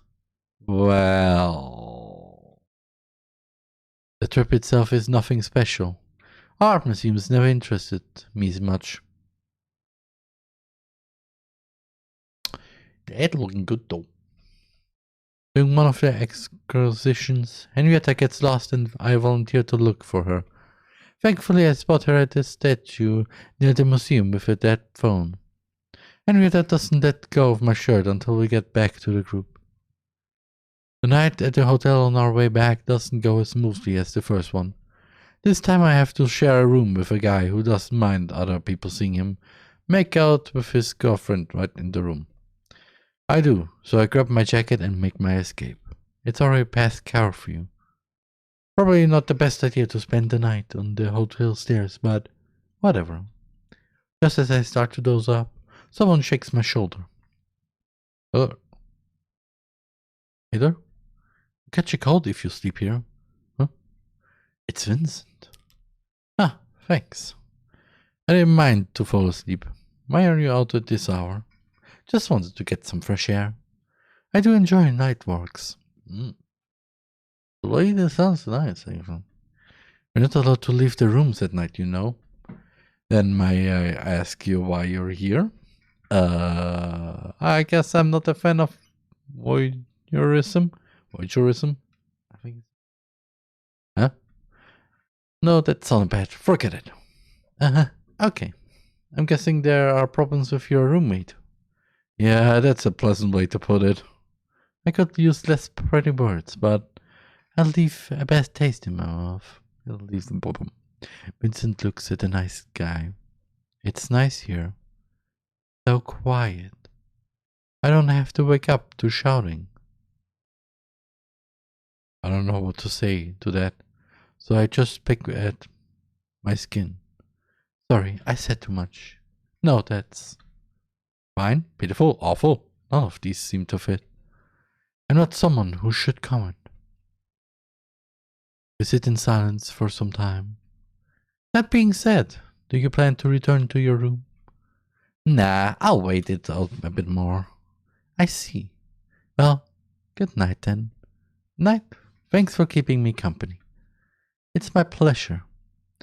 Half an hour later, I return to my room, only to find my classmates sleeping soundly. This a-hole. I fall asleep thinking that it would be nice to go somewhere with my class again.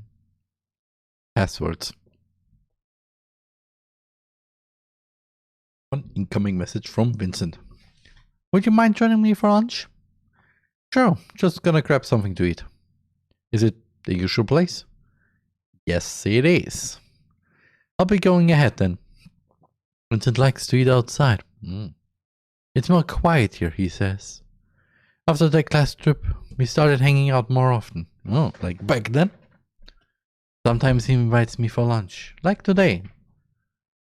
Don't you think the education system is flawed? Okay, we got that right. Okay. Vincent brings a hand to his chin, thoughtful. Depends on what you define as a flaw. If the main objective of education is discipline, then it is essential to have a hierarchy. I'm rather thinking about the things we learn. Take today's test, for example. Do you actually know what the entropy of isolated systems never decreases mean? Can you explain it? No, not really. I just learned the material needed to answer the questions. For example, one good thing that could be good to learn is taxes. How to do taxes. How to do the state tax. Okay. But yeah, for real. Yeah, cool. I know what the powerhouse that the mitochondria is the power of or powerhouse of the cell. Yes, thank you. But how the fish do I file form 810-25X? If it's for some reason the name of really a name of a form, then please educate me. What happens if you fill out this form? Oh my god, does it have to do with taxes? Or is it something completely dumb? Which is then also the question, what is considered really dumb? Questions. See? You only learned the answer the teacher wanted to see. Not only will you forget his knowledge, but you'll have no clue what you were writing about. We're only learning keywords that we don't know the meaning of, and don't gain any particular practical knowledge. Okay, I understand where you're coming from. If you can't find use for theoretical knowledge, then it's meaningless, right? However, I wouldn't use this statement as an excuse to slack off. Or accuse people of using bad teaching methods, for that matter.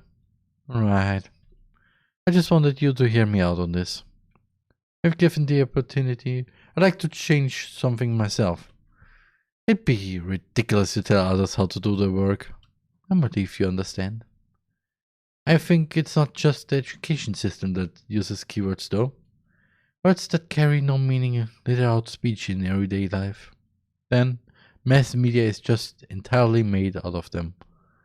It's just template phrases that are guaranteed to cause a reaction, while the hidden objective may be entirely different. Yeah, like articles bashing local art exhibitations are actually written to promote them. Okay, I think the break will end soon. Still haven't finished your food. Don't worry about me. We hurriedly finish our modest lunch and run to class. Puberty. Going back to puberty, or is it somehow? The older we get, the more disturbed and obnoxious everyone becomes. Yeah! Trying to connect, clumsy, erratically. Which I understand so to some degree, but I've always been fine in my own company. Also Vincent's, but he can be tiring too. Sometimes he starts ranting on subjects I don't understand, which gets tedious. Like hell, do I give a damn about politics? Same here. Go back to your containment board, for God's sake. Henrietta isn't a saint either. Am I actually masochistic for enjoying being badmouthed by her? I mean, not really, but it could be. At least she has the same horrible taste in anime. Also, what? Oh, you absolutely have to consult me on dating sims. You have to consult me on dating sims. Well, did you know we're actually considered in one? Oh, really? Yes. However, this is also a visual novel, which is not really a dating sim, so it's dead. We could make a fortune of this. Sure, either. I won't sell. Also, nice. Here, at last. At least. But. And don't talk so loudly. The other guys will hear. It's your fault for trying to seem something you're not. So how was it? You and me? A doujin circle? No, I've never written a finished story in my life. Just copy the popular tropes. Everyone only wants to things they are used to. I don't like that you're looking at me directly, my boy. And luckily, I'm not a writer completely myself. Technically. I mean, I shut up. Just go away, Eiler. You're a bother. Go pester someone else. Talking to Miss Warhol always lifts up my mood. Have you heard of Heaven's Gate? You mean the visual novel that I'm currently playing? Yes. They're an organization that preaches that our world is controlled by alien puppeteers from another world.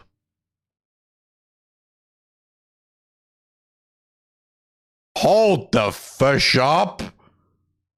I just noticed Heaven's Gate. There was a cult called Heaven's Gate. Where? Okay, this is kind of pushed up, right? Does that mean that their world is more real than ours? Or maybe less? What even is real these days? Do you think we could be saved if we refuse to be actors on the stage? Maybe we should leave it all together. One incoming message from Charles. What's up with the emergence of the web cults lately? You mean Heaven's Gate? It is Heaven's... Actually, I helped copyright the contents for the site. What? What? Really? Of course. Any kind of content has curators. This one was meant as a prank, though. You don't actually believe that we are puppets on strings, do you?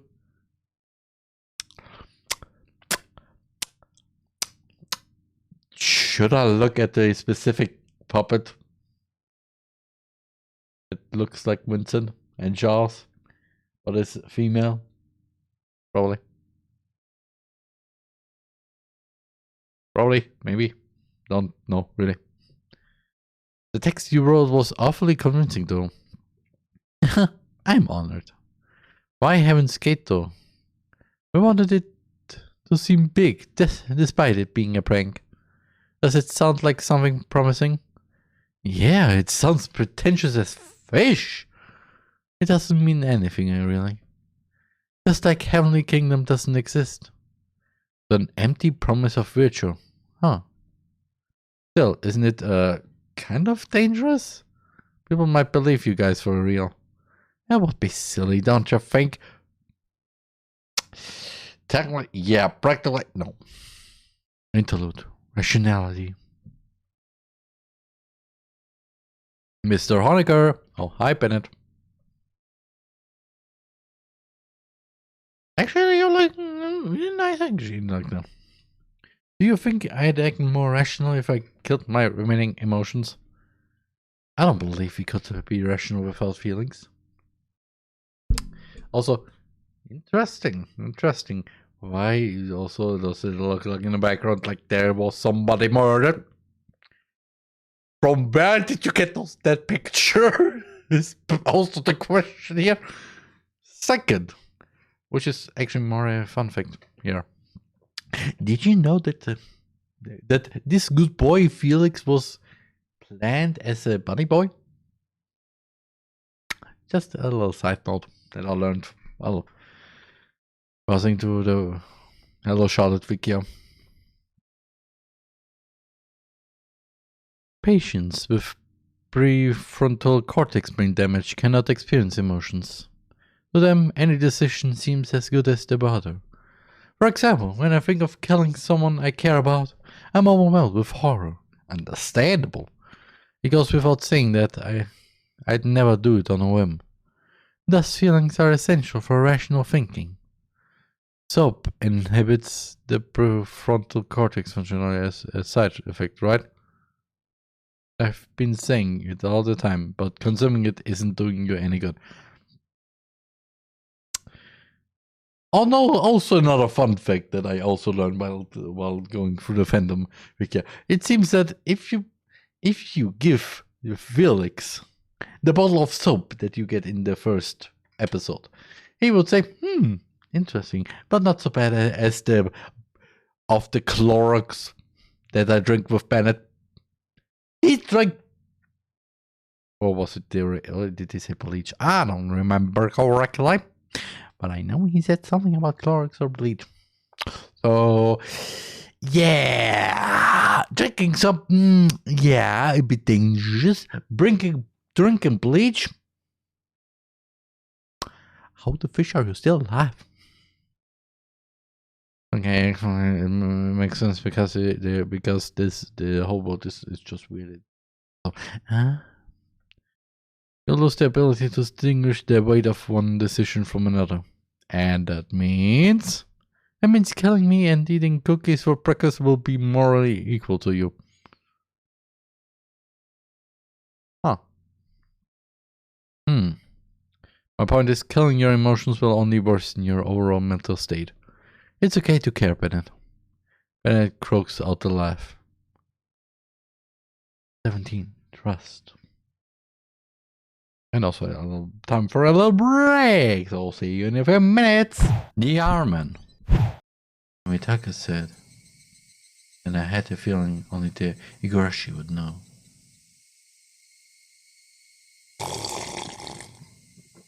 Well, it's even worse than you think.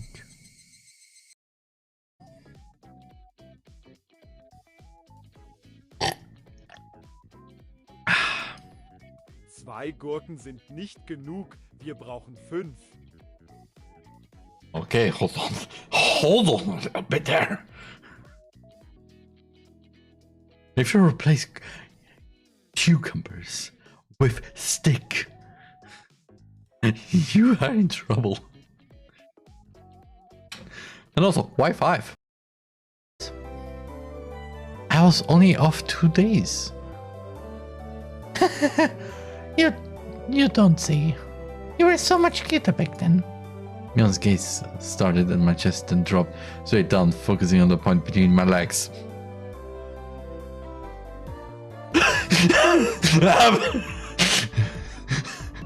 Don't look at my pee! Oh, my stick. So she was saying it was my crotch that was... No. Das ist Panik sicher. Ich habe keinen... Ja.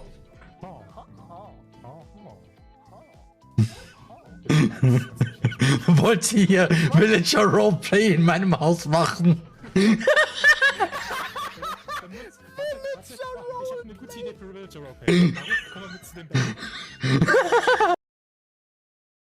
To whoever makes the wiki page on the VTuber wiki, trivia here.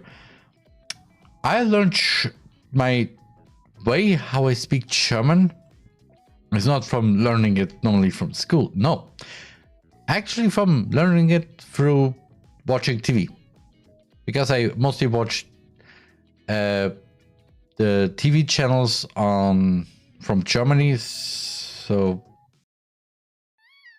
oh.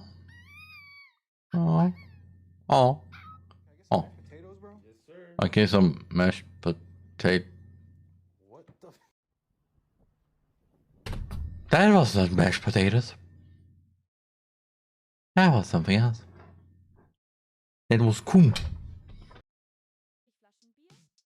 Excuse me? Do we really need 99 bottles of beer? We had the balloons now, and now we go back to the food. And it's happened too many times where the amount of food or drinks is too much, even for me. Whatever you say, Jerry Tater. Oh, come on. And from this point on, this is not the reason why Sayori has a little grudge against Monica. And that's also the reason why it happened. The side story is not only got relatable, but also interesting from the story perspective. So, Sayori, I actually lectures. I was just saying that to help demonstrate. What the heck? I've been duped. I'm sorry, Sayori. I'll make it up to you later. With some cherry ice cream. How about that cherry sun? I mean, like, you are welcome to dupe me anytime, my beloved Backseat. huh? But ja. Es fühlt sich noch immer wie ein schönen Slice of Life Anime an. Und das, ich sage ja nur, der Anime ist theoretisch ein Slice of Life. Nur der Unterschied ist, es ist nicht ein Slice of Life, es ist ein Side out of Life Anime.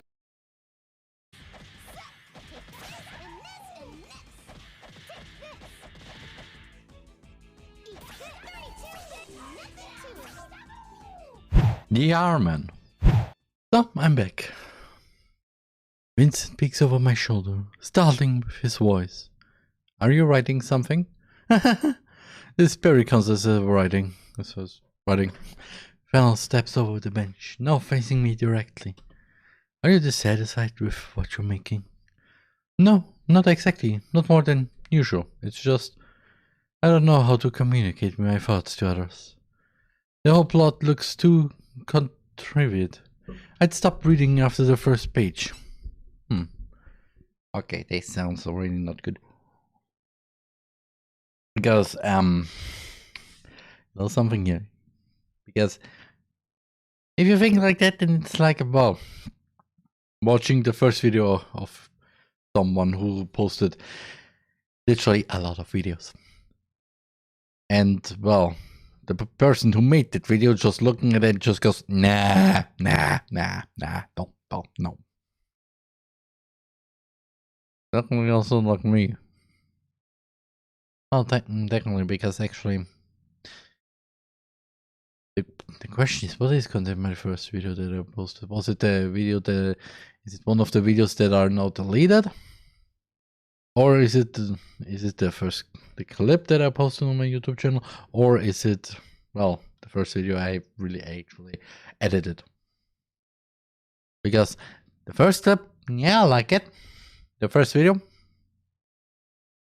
yeah, too. It's not so long. It's also not too short. It could have been edited a bit better though. Which I did. And yeah, the literally the first video I've ever created. Yeah, no, that is something else. That is no. Yes, it was actually no effort. Anyway, do you think your reels are stupid? No.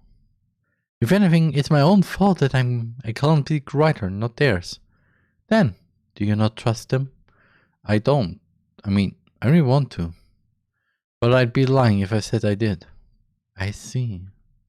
If you can't bring it around no matter what, why not prove that you yourself can be trusted? Vincent leans closer into my personal space, making me recoil a bit. Oh, Jesus. I mean, understandable. This looks like he wants to tell you, hey, you know, there's a body in the third floor, right around the closet. So, you want to check it out? Or, if you tell, I told you my secret. So, will you be my best friend? Or will you be the second body in the closet? Like for real, my god, this looks fishing terrifying. And then we have Charles who's like, I don't know how to feel right now. Show that you've done your research, that you're knowledgeable about the subjects you're handling, that you're involved as much as your reader is, that you're prepared to bare your mind and soul. His presence suddenly overbearing. Vincent looms over me. My breathing hitches. I feel small. Wouldn't I be making a fool out of myself if I admit my weaknesses? Yes. It'll make you vulnerable. It'll leave you in the open, naked in public. Gets out. Okay. Come, cope, I feel. for $1.99. Oh, thrilling, right? The price tag ruined it for me. Yet still, you'll be the one in control. Because it was your conscious decision to reveal the information, and you hold power over it. With those words, Vincent leaves my personal bubble and drops on a bench beside me. Having nothing to hide puts you at both an advantage and disadvantage, but my opinion is that it's worth it. I suppose that's one way to go about it. If it were me, I'd rather have the work exist separately from its offer. If anything, I'd prefer working as anonymously as possible. Yes, I'm not saying my approach would work for each and every person. You should choose what suits you best. But most importantly, don't underestimate your readers. Make them feel like your story is the best thing they'll ever experience. Make them feel like they can only feel that way with you. And there you have it, a story you can be proud of. The way you put it sounds like selling your mind to others. Does it? I'd call it sharing. Besides, being insincere in your work will result in flavorless throwaway texts.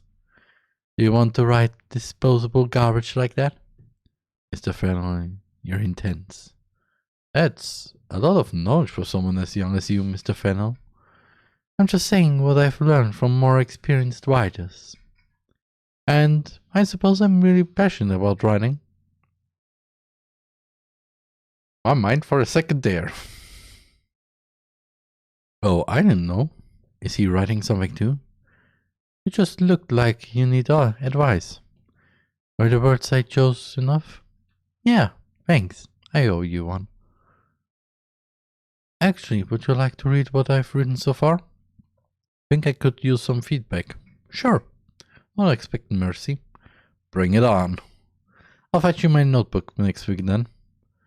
There's a lot written, so you can take your time with it. Our conversation is cut off by the ringing school bell. During our final high school year... Oh, we were still in high school? What? Okay. Not questioning about the drugs and the alcohol there. Because, hey, I don't know how old they are now, so... Yeah, but still... Vincent joins the student council and invites me to do the same. Didn't you mention that you wanted to influence school life if possible?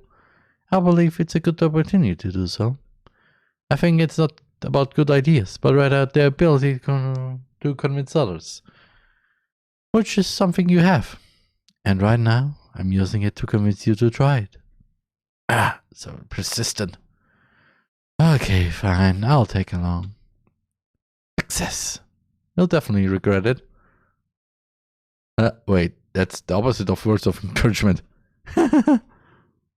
It's past 6 p.m. We're one of the last students leaving school. I stretch and allow myself to let out a prolonged yawn. Today's meeting was so tiring. I need a no people day soon. I can understand that. There's Vincent who talked during the whole meeting. How do you even have energy for all that arguing? I just enjoy good discussion. More like uncivilized discourse. Everyone was basically trying to shout louder than the others. Thrilling, isn't it? I can't believe you. I'm joking. It was indeed a bit tiring. I'm not a big fan of the noise. However, I don't feel like going home just yet. Well, the weather's not bad. I was planning to invite you for a walk anyway. Alright. Should we walk in silence for a while? Good plan. Let my vision lose focus and feel the world around me slow down. We part ways after an hour of strolling around the park. Feeling re-energized, I spent the whole evening leisurely studying subjects ahead of the program. Social media. Oh boy, we are waiting for the next class to start. Henrietta sits near me on the windowsill, dozing off with a chem book, textbook in her hands. I'm tired of social media. Everyone's talking so much, but no one's talking about things that really matter. I mean, now they do, but they can, it is, and I feel bad for contributing. And rather yawns and such then pitches my nose. What do you think people should be talking about then, genius? And who are you to decide what matters and what doesn't? Shut it. I know. I'm just saying how I feel. And I feel tired. Your judgments are useless then. It's like wanting a teenage melodrama to have a deeper meaning. Want something profound? Read a book. Or go talk to Fennel. He's like a combination of a therapist and a saint. So no wonder you love that. Way to terrorize him. He's like a god. Okay, Charles, you take it a bit too far here. A human. You're just biased because he validates you. Okay, good one. Still, I don't get it. What's so good about him? Aren't you singing him praises just because he's polite? Just because he has the human decency to make effort to be kind to others? He's hardworking, reliable, and after talking to him, I always feel like I've ascended to some new level of human consciousness. Also, he appreciates the concept of personal space, unlike some. Are you done yet? No, you're just being jealous. Go fish yourself, Eiler. See? No human decency. Vincent would be like, would you kindly back off? That's the same thing. Might as well be. I wonder if he's ever gotten angry at someone. He just has high self-control. I lost mine somewhere along the way when I tried to prove that I'm not a doormat for others to step on.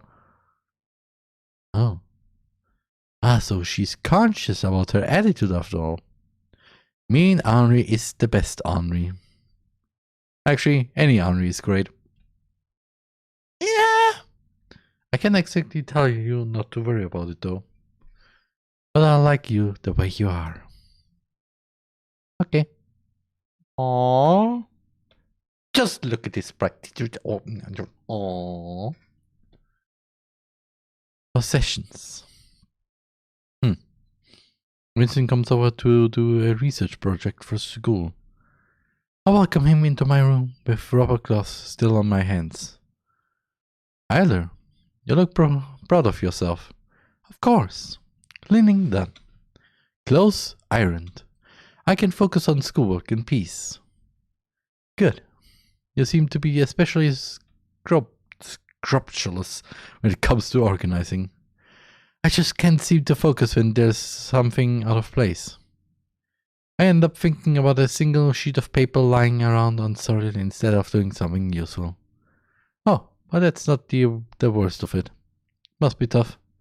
My workspace isn't very organized in comparison, although I don't have many personal possessions. Don't like stuff piling up.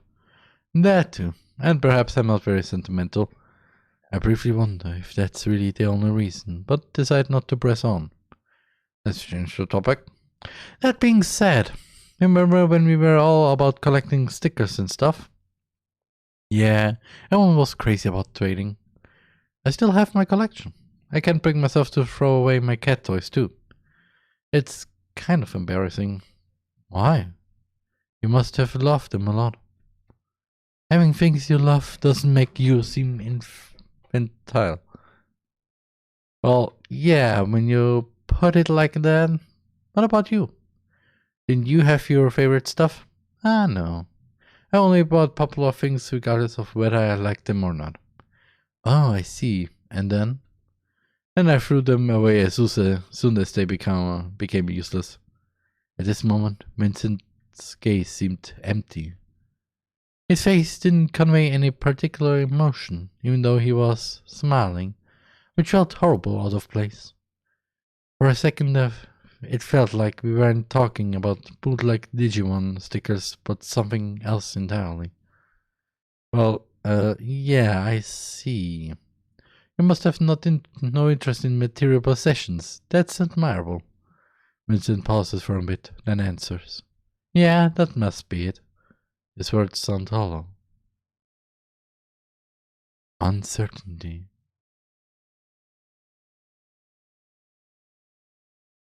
The sun is about to rise. Henry's fallen asleep on a beanbag with a joystick in his hands.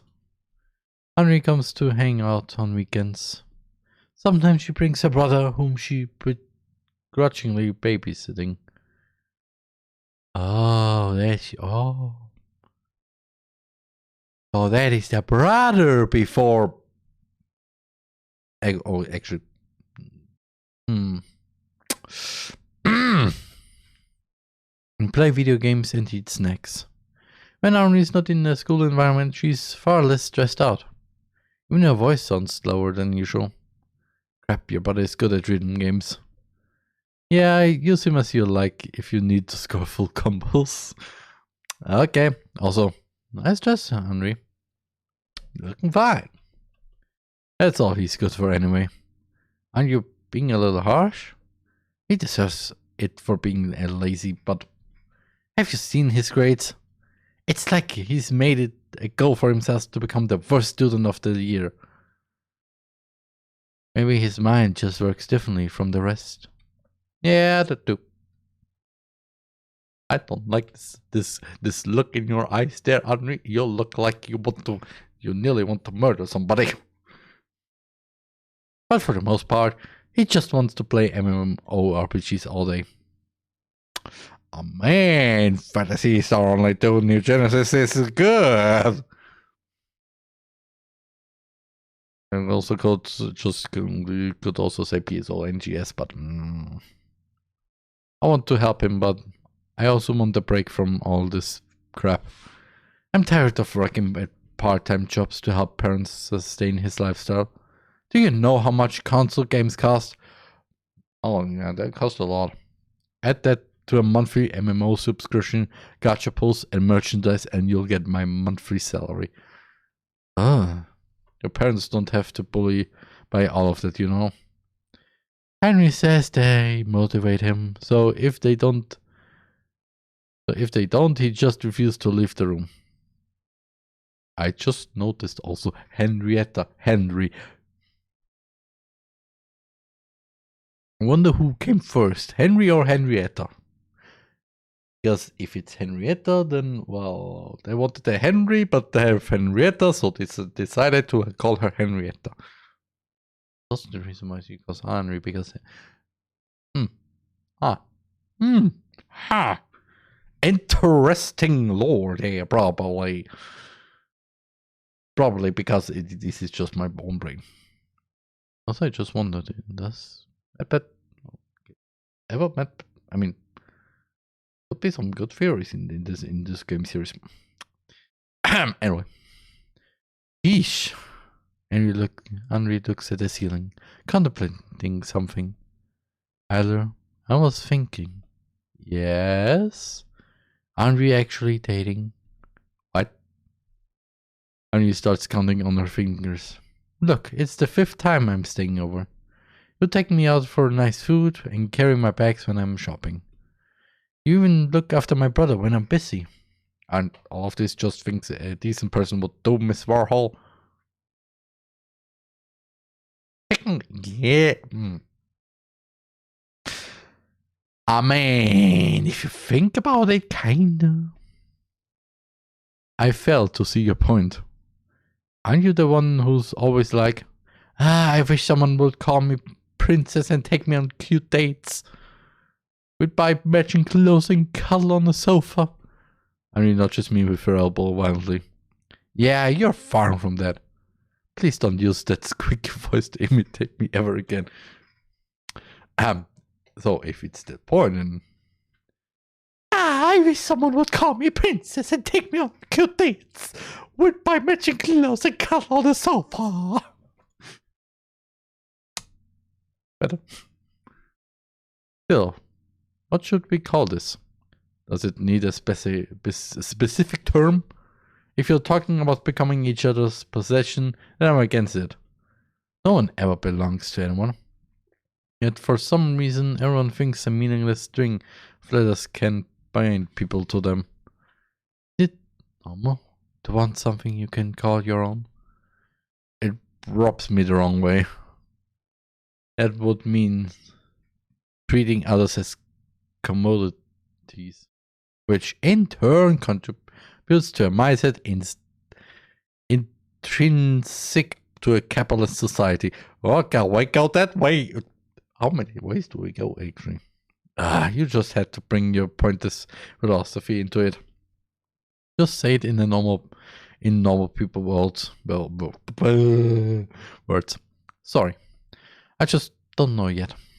Henry sighs. Well, me neither.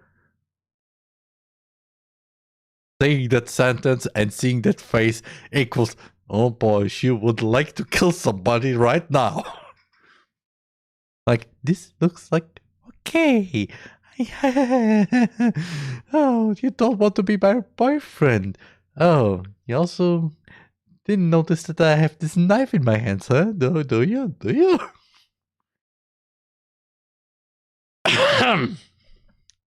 Anyway, I mean, Henry sounds actually possible. Hold on, let me try something. Henry leans in and kisses me. Ooh. So, how was it?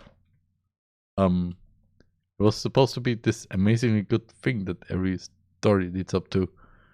But I didn't really feel anything out of the ordinary. But if it was, with someone else, I think it'd be the same. You know, I'm not too comfortable with physical stuff. Oh, pansexual. Is there something wrong with me after all? Nah, that's okay. Want me to hit you? I mean, now the question is Charles ace? I mean, if he is, then nice. Nothing wrong on this. And Henrietta, no, don't. Aren't you the one who keeps going on tirades about everyone experiencing life differently? Just because I don't understand doesn't mean it's your fault. Sorry, I just feel like I'm constantly letting people down. Then find a downer like you, cheese. Or stop worrying about it. I need to say it in this voice because, just look at Fennell being comfortable in his own company. You mean like with himself? Or you mean like he has his own? I'm not gonna question. Vincent's always surrounded by people though. He only started isolating himself just recently. I've only talked to him a few times. It felt like he wasn't even there. He's not really listening to what you say. So my conclusion is that he's full of crap. But at least he's content with it. Maybe he was just bored around you? Maybe. But he's like that around literally anyone. And you kinda suck at reading people. I bet Fennell's kind of person would populate their planet with clones of himself and be happy about it. Yeah, can I imagine that? Where did that come from? If I cloned myself or had my personality divided into parts, it'd end in a mess. Sorry. Now you're being weird. Anyway, I guess it's stupid to try and mold you into something you're not. Even if you do everything a romantic partner would, it's pointless if you're not feeling it. I'm sorry. There you go again. It should be a thank you, shouldn't it? You're right. Thank you, Henry. Paralysis. I wake up with a headache and stumble into the bedroom to brush my teeth. I look into the mirror and notice that I only blink with one eye. Weird. But whatever. School proceeds as normal until I start feeling extremely fatigued during the 5th period. Something's not right. I end up calling Mom. She always knows what to do. It seems like your son has Bell's palsy. It might take around a month to recover. Great. Out of all the rare illnesses, my body decided to get this one. What the fish is that? I didn't me. Could you please pull up a little summary of that?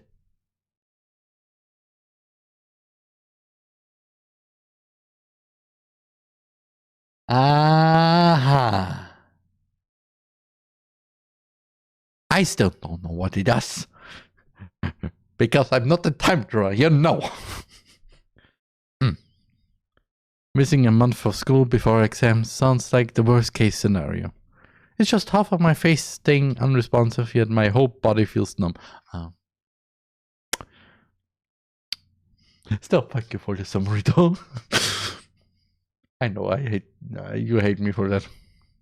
I can barely focus on the phone screen as I type a message back to Henri, who was curious enough to investigate my sudden disappearance from class. One incoming message from Henri. You okay? Got hospitalized with face paralysis. The fish is dead! The fish is dead indeed. One of my eyes can't blink and my mouth is stuck in a convoluted grimace. Thank God no one will come to visit. Ha! Suddenly, Vincent. I close my eyes one manually and hope that the numbness will go away in the morning. It doesn't. Hospital food is tasteless. That doesn't really matter since I'm going to be discharged today. No one stays at hospitals for more than 2 days unless you're fatally injured. Mother asked her acquaintances to give me a ride home. What followed were 2 weeks of pills and 24 hours sleep, and 2 more weeks of staring at the ceiling because my mind couldn't focus on anything else. Henrietta came to visit while you were sleeping. She brought some printouts from school. Bless her. Among the stuff Henri brought, I found a notebook with Vincent's name on it. I hope you find these notes useful. Get well soon, said the note inside. I'm mortified. I ended up being a burden to them both. I tried to shake the feeling off and be sincerely grateful, but end up being choked by guilt. I have to catch up. Become better. More capable. If I'm not ahead of others, then my self-worth is no better than 0. I need to thank people who care about me soon. When I finally became able to come outside after what felt like forever, the lines were in full bloom. Care. Vincent has his nose buried into a notebook lately. He's definitely writing something, but I never pry. I think there are 2 ways to go about writing. To be the one in power, or to give power to your readers. You can write a piece of flawless and complete that your awestruck reader will be rendered speechless. Or create a flawed, seemingly incomplete work, prompting the reader to contribute with better ideas. Which would you prefer? Playing God or making a fool out of myself? Tough choice indeed.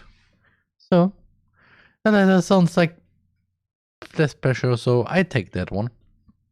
That way every reader can become a co-creator, even if they get lost at my expense. I see. Besides, if something considered ideal, you can only make copies of it without creating anything new. That doesn't sound too creative to me. More importantly, what be your choice? Me? Well, what do you think? I think you want to leave it at a rhetorical question. How are your grades coming along, by the way? Well, looks like I'll be one of the few people invited to the awards ceremony. Wow, you're amazing. I didn't really have a choice. Do you think you'll be able to graduate with honors? Nah, I totally blew my chem and math grades. Took me a bit of time to come to terms with the fact that I'm not that smart. Wish I didn't grow up thinking that doing well in academics would guarantee me a secure future though. Or anything really. Right now I just want to sleep my life away. By the way, how's your mother feeling? She's okay, surprisingly enough. I'm doing my best to help her too, even if it means working in retail. I'm sure of it. She used to be far more violent before, Never laid their hand on me though. It was always something else. Pencils, clothes, books. The only thing I regret is that as a kid, I tried to make her less aggressive by saying I'll kill myself. That was extremely selfish of me. You were a child. You didn't know any better. Still, it's so weird. Out of all solutions, my 4-year-old mind always jumped to no. Vincent touches the bruise on his cheek, only somewhat consciously. I guess I just wanted to guilt trip her into caring. I see. So that idea isn't foreign to you two. What do you mean? It's nothing. Don't worry. Sounds fishy. But as long as you don't want to talk about it, I'll back off. Thank you. I would hate being pitied. Oh no. Visit. Huh. Maybe I shouldn't have come without a warning. But it's Charles, so he won't mind all that much. I'll just return his book and go home anyway. Click. It's open. Huh. Jeez, when will they fix the lock? It's already been a month since it's been like this. This place is already a hellhole. Would it hurt them to put more effort into making it a little bit safer? The elevator's taking too long. Did someone just come in? Oh, keep quiet and no one will get hurt. You bish, stop screaming! Somebody, help! I hear someone opening the door floors above and a dog barking.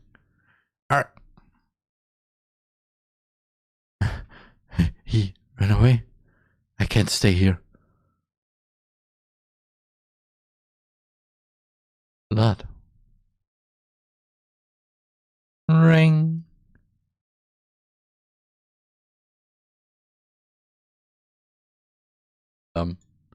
Ring. Who could it be? Maybe I should pretend we're not home. Huh? Oh. Henry? There's a trail of blood behind her. He keeps dripping, staining the floor. What happened? Oh my God! Crap. Okay, don't talk. Mom, call the ambulance. Henry, I'll help you lie down, okay? The blood will get everywhere. Don't worry about it. It's going to be alright. If her lung isn't punctured, that is. Here. Sorry for the makeshift scarf pillow. I'll get you a real one in a bit. I'll try to stop the bleeding now.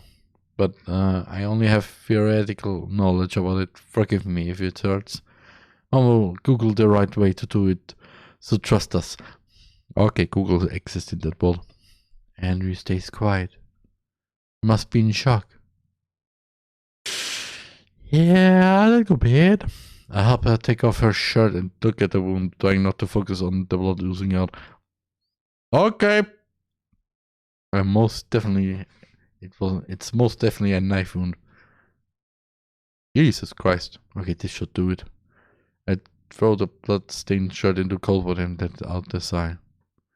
The ambulance arrives quickly. I follow her to the hospital, hoping that it's nothing serious. When I see Henri, again she has the same absent-minded look on her face. What did they say? No internal organ damage. But it's going to leave a scar. That's good. It sucks. Why do things like this happen? Can't everyone live in peace? She begins to tear up. Why must I be cautious of every person I see on the street? Why must I be scared of walking alone? Scared too. Ever since we moved into that place, I've been paranoid of every sound. We got rid of the cockroaches, but the neighbors stayed. Want me to get you some pepper spray? I have some in my bag. I hate it. The very fact that you speak of these things like they're nothing out of the ordinary. But they are ordinary. My mom got stalked by some psycho for over a year.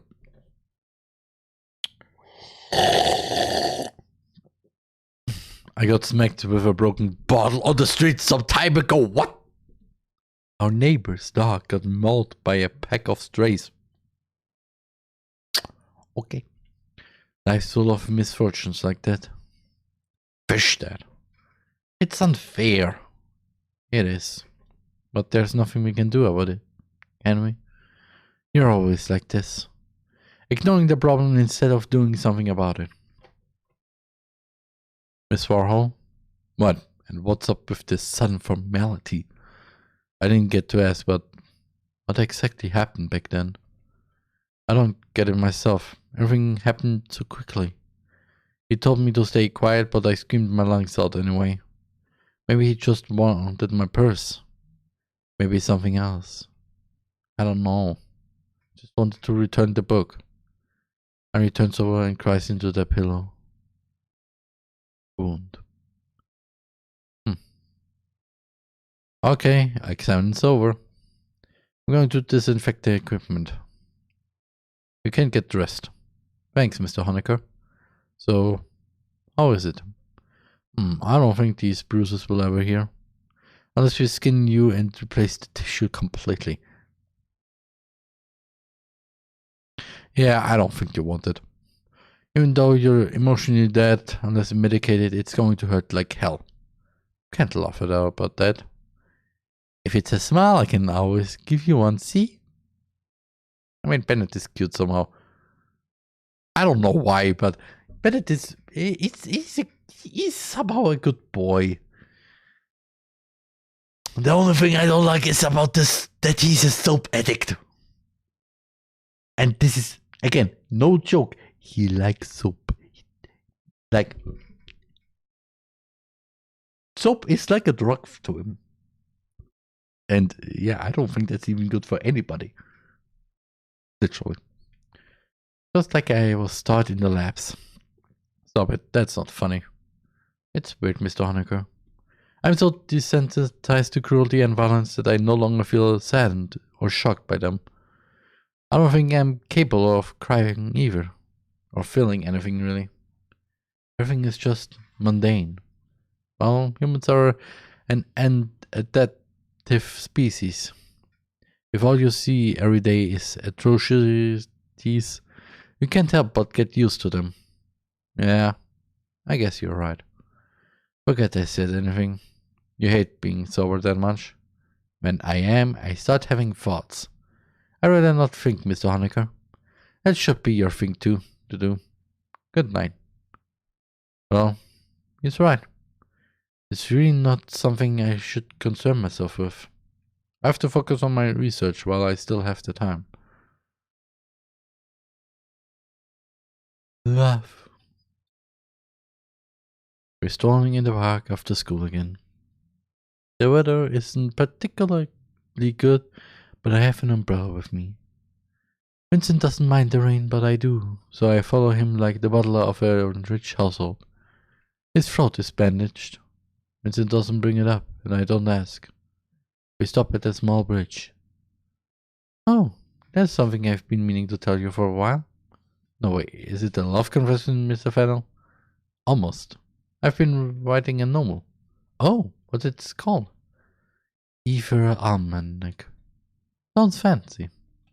I'm still in the process of writing it, and frankly, there's a lot to do, but I have published some chapters already. You're willing to give it a read? I'll be happy to share it. Of course, I mean, you can't write badly. Thank you for your trust. It's a collection of short stories centered around one divine being. It needs a lot of improvement, and I don't expect my target demographic to be older than myself. Still, it's a work I love dearly. It's the first time I've heard him use love in regard to something. I should read it soon, I thought, yet ended up postponing it until the very last minute. One's writing is the mirror of one's soul. I was afraid of my imaginary construct of Vincent shattering upon looking into it. TheRMan. The land of eternity, there lived a scientist. Exiled from her homeland for heresy against their beliefs, she decided to travel around the world to see all its wonders. She saw civilizations rise and fall, stars explode, and new forms of life come into existence. After thousands of years of wandering, she began to grow weak in her limbs. She walked and walked until she stumbled and fell down to the ground. There she lay for days, unable to get up on her own. People passed by. Some asked if she was feeling unwell. Some pitied her and gave her food to eat. Some gave advice on how to get back onto her feet. But nobody extended a hand. One day she felt someone lift up her weakened frame. She looked up and saw a being she couldn't quite describe, as its form was constantly changing. It was the most fascinating sight she'd ever seen. "What are you?" the scientist asks. "I cannot be defined by mere words," it laughed, amused by her question. "Some call me White Queen, but that was only one of my many masks. I am neither a man or woman, for I am not human. They say meeting me is a great blessing that happens once in many millions of years. Therefore, how about I grant you one wish?" The being offered. "Say, what do you wish for?" Scientists thought of unlimited knowledge and the world's treasures of infallible health, but none of those wonders interested her any longer. "Can you remain by my side?" she asked, her voice growing weak as the realization that she grew tired of solitude dawned at her. "Unfortunately, I cannot grant you that wish, as nothing can bind me," was the divine being's answer, and the scientist hung her head low. "However, if it's a lifelong partner you want, without as much as a warning, the creature tore off the scientist's finger, and her identical copy grew on from it. As the scientist screamed from the sharp pain that pierced her, the relentless god spoke again. "He knows everything you do, and understands you better than anyone ever would. He'll never leave your side and remain with you in life and death. When your sight fades, it'll become your eyes. When you lose strength in your legs, it'll carry you in its embrace. Together, you're one. I dream of falling into a pit of identical corpses. I wake up in a cold sweat. Different." And he's idly browsing her phone as I struggled to finish a mission in a shooter I was playing. All was sure popular. Nice! I just looked up his novel and it has like 15 fan communities. Holy fish. Oh. What are you acting all surprised for? Are you his fan or something? Stop it, I'm not a blind follower. I read his writing the other day. It's good, like really good.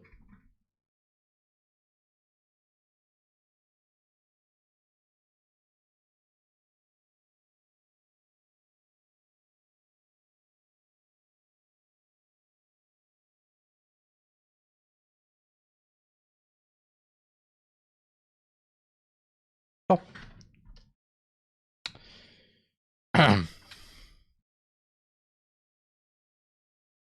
Whatever. But I didn't like it. Whoa, okay. Care to explain? Well, the overarching theme of his stories is that only you can save yourself. Like, other people don't exist or can't be of any help even if they're around. Characters either choose solitude or end up in circumstances where they're surrounded by their own selves. Don't you think it's close-minded to think that way? Oh, Eiler. I knew you were dense as a brick, but not to this extent. What do you mean? And he rubs her temples and gives me a reprimanding stare. Listen, doesn't all of this remind you of a certain someone? Striking. Young people aged 12 to 16 found dead on the shore. The motives behind their deaths remain unclear. Numerous sources report that they all were frequent visitors of Heaven's Gate community website, a web called whose beliefs may have led them to end themselves. Vincent skipped school for 3 weeks. When I see him again, there's a mask plastered on his face. Vincent Fennell is smiling. Oh no. Oh god. I wonder what this is. It's dark in the morgue. We sit on the cold ceramic floor. Felix Honecker doesn't have long left to live. How are you feeling, Mr. Honecker? Tired, but that's nothing new. Is everyone pulling an all-nighter because of me? Yeah, even Florence didn't hold back on soap. Felix sighs. Even though I did nothing to deserve this kind of treatment, you all chose to act stupid. What are you sulking for, idiot? You'll see me tomorrow. That person won't be you. I doubt anybody will notice the difference. It's not like I did anything remarkable during my last span. You gave a crap about me. Although you gave a crap about everyone. Just like Henry. Before he fell ill. Huh? It's unfair. We both know I'm a copy. First, Mr. Honecker tells me it's okay to care, then he complains when I do. Which is it? You believe in God, Bennett? No. Henry Huxley isn't someone as shallow as that. I see. Then it must be the same for me too. Mr. Honecker, I won't make friends with you the next time we meet. It's a promise then. Exams. The favorite thing to do, I say, as somebody doing school. Exams are stressful, but they are nothing I'm unprepared for. After all, I've always been a diligent student. I got paired with Henry during the languages exam, and we passed with flying colors. Vincent, however, remains as distant as ever. For the past month, we haven't gotten to talk to at all. I wonder what he's thinking. How disappointing. I can't seem to find any topics to discuss with you either. No, Vincent's not that pretty. The very fact that you thought of me like that makes you the pretty one. Why do you look like her? I will not say the name, but you look like her. I know. Truth is yours, imaginary Mr. Fennell. I understood that the way I use words impacts people around me, so I decided to distance myself from people who are easily influenced. More plausible. But doesn't that mean that he thinks very little of me? There's no guarantee that we'll keep in touch after graduating either. I can't shake off the feeling of frustration welling up and end up losing sleep at night. I'm so anxious that I decide to discuss it with Henry. She likes food, so I lure her in by inviting her to a cafe. He rolled what? Henry stabs the cherry tomato on the plate. It makes a popping sound and bursts. Maybe telling her wasn't a good idea after all. So what if he's a cult leader? I want to talk to him again. Oh. Besides, he only helped copyright the texts. It's not like he involved himself in their activity. Your moral compass just did a complete 180 right now. Listen, I'm sure he understands the weight of his actions. His current isolation must be just damage control. Are you sure he's not just a control freak who enjoys having power over others? God, Henry, are we talking about the same person here? He's the most tactful person I know. He won't... If you commit and Sayori, because he told you your imaginary world will become real, don't come crying to me. You can't cry if you're dead, Miss Warhol. Anyway, Fennell's dangerous, okay? People like him harm others without even realizing it. How is the question to be? Is this Heaven's Gate literally the Heaven's Gate that happened in real life, but now instead of a crazy old guy, we have now literally a high school kid? Right. Was this also happening in episode 3? I don't know. Episode 3 is old in my head. That accident confirmed it. If he's a writer, he should take full responsibility for the messages he's communicating. And don't go, it's their own fault on me. But it is. Everyone has their own brains. If they decided to self-destruct after hearing they're in a video game, then they were already predisposed to it. Okay, being puppets on the string. Okay, understandable. You can just interpret it in your own way.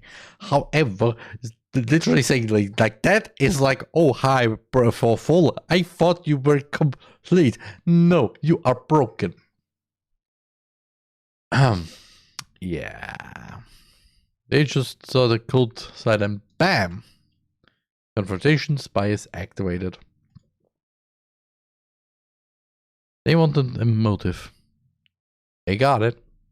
I would never end my life just because I stumbled on some creepypasta on the internet. Okay, what? Where did that come from?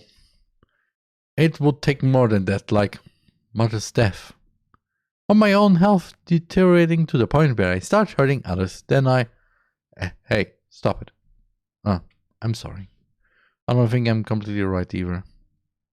Circumstances are different in each other's individual case. I know that. I'm just worried about him. Knowing Vincent, he'll never talk about himself. Which is okay with me, if that's what he wants. But if I keep ignoring this, what if... I think of running on the field. Children are laughing, illuminated by sun. People like that don't live long. Fine, I get it. Talk to him when you get the chance, okay? I'm sure you two will figure something out. I walk on way home and wave her goodbye. When I see Vincent next time, what should I tell him? No matter what I say, I'll find myself afraid of hearing his answer. Graduation. The graduation day finally comes. Time sure flies. Charlie, over here. Jesus Christ. That is a good looking dress. Who? Hello, Umbrella Man. Long time no see. Hello, do you really not recognize me? I think you just aged by 9 years. Ow, okay, 7. Please don't kick me, Miss Earl. I know, I look good. You do too. I look like my father.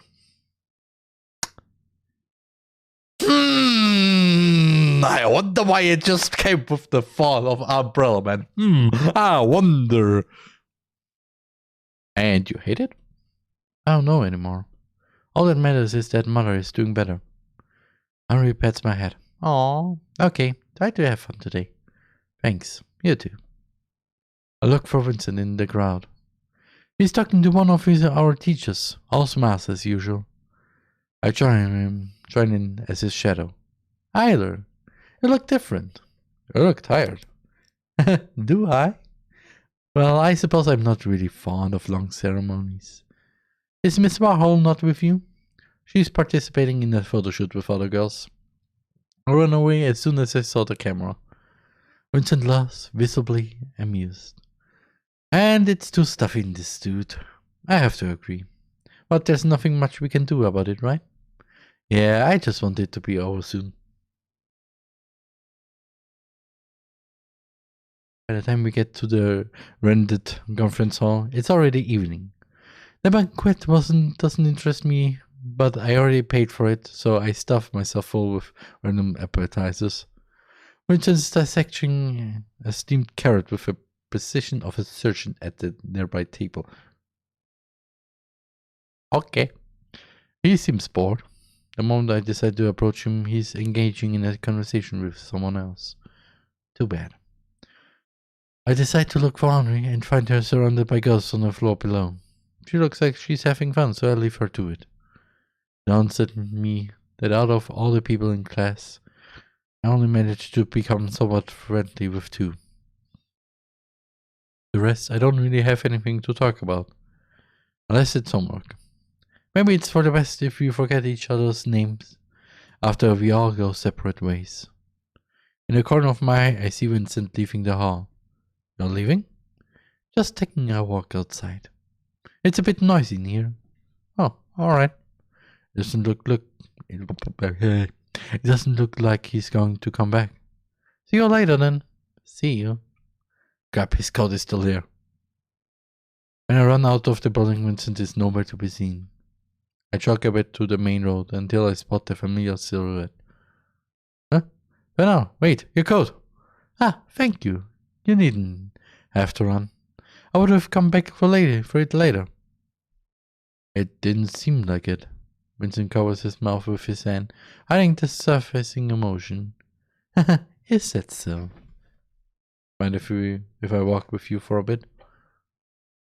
Sure. We walk in silence.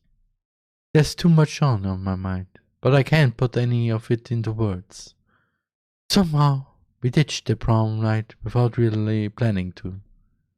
I don't think anybody's going to look for me today anyway. We reached a viewpoint on the hill. It's the highest platform in the whole town. Vincent is panting lightly, exhausted from climbing the stairs. It's pretty high up here, isn't it? I'm not fond of high places. It's all too familiar for some reason. I feel sick. I like them though. Even the air feels clearer. Vincent leans over the fence and inhales the night air, being above everything, leaving all the noise and commotions down below. Don't you feel the same? No. I feel like I could fall down any second. I see. Oh, are you alright?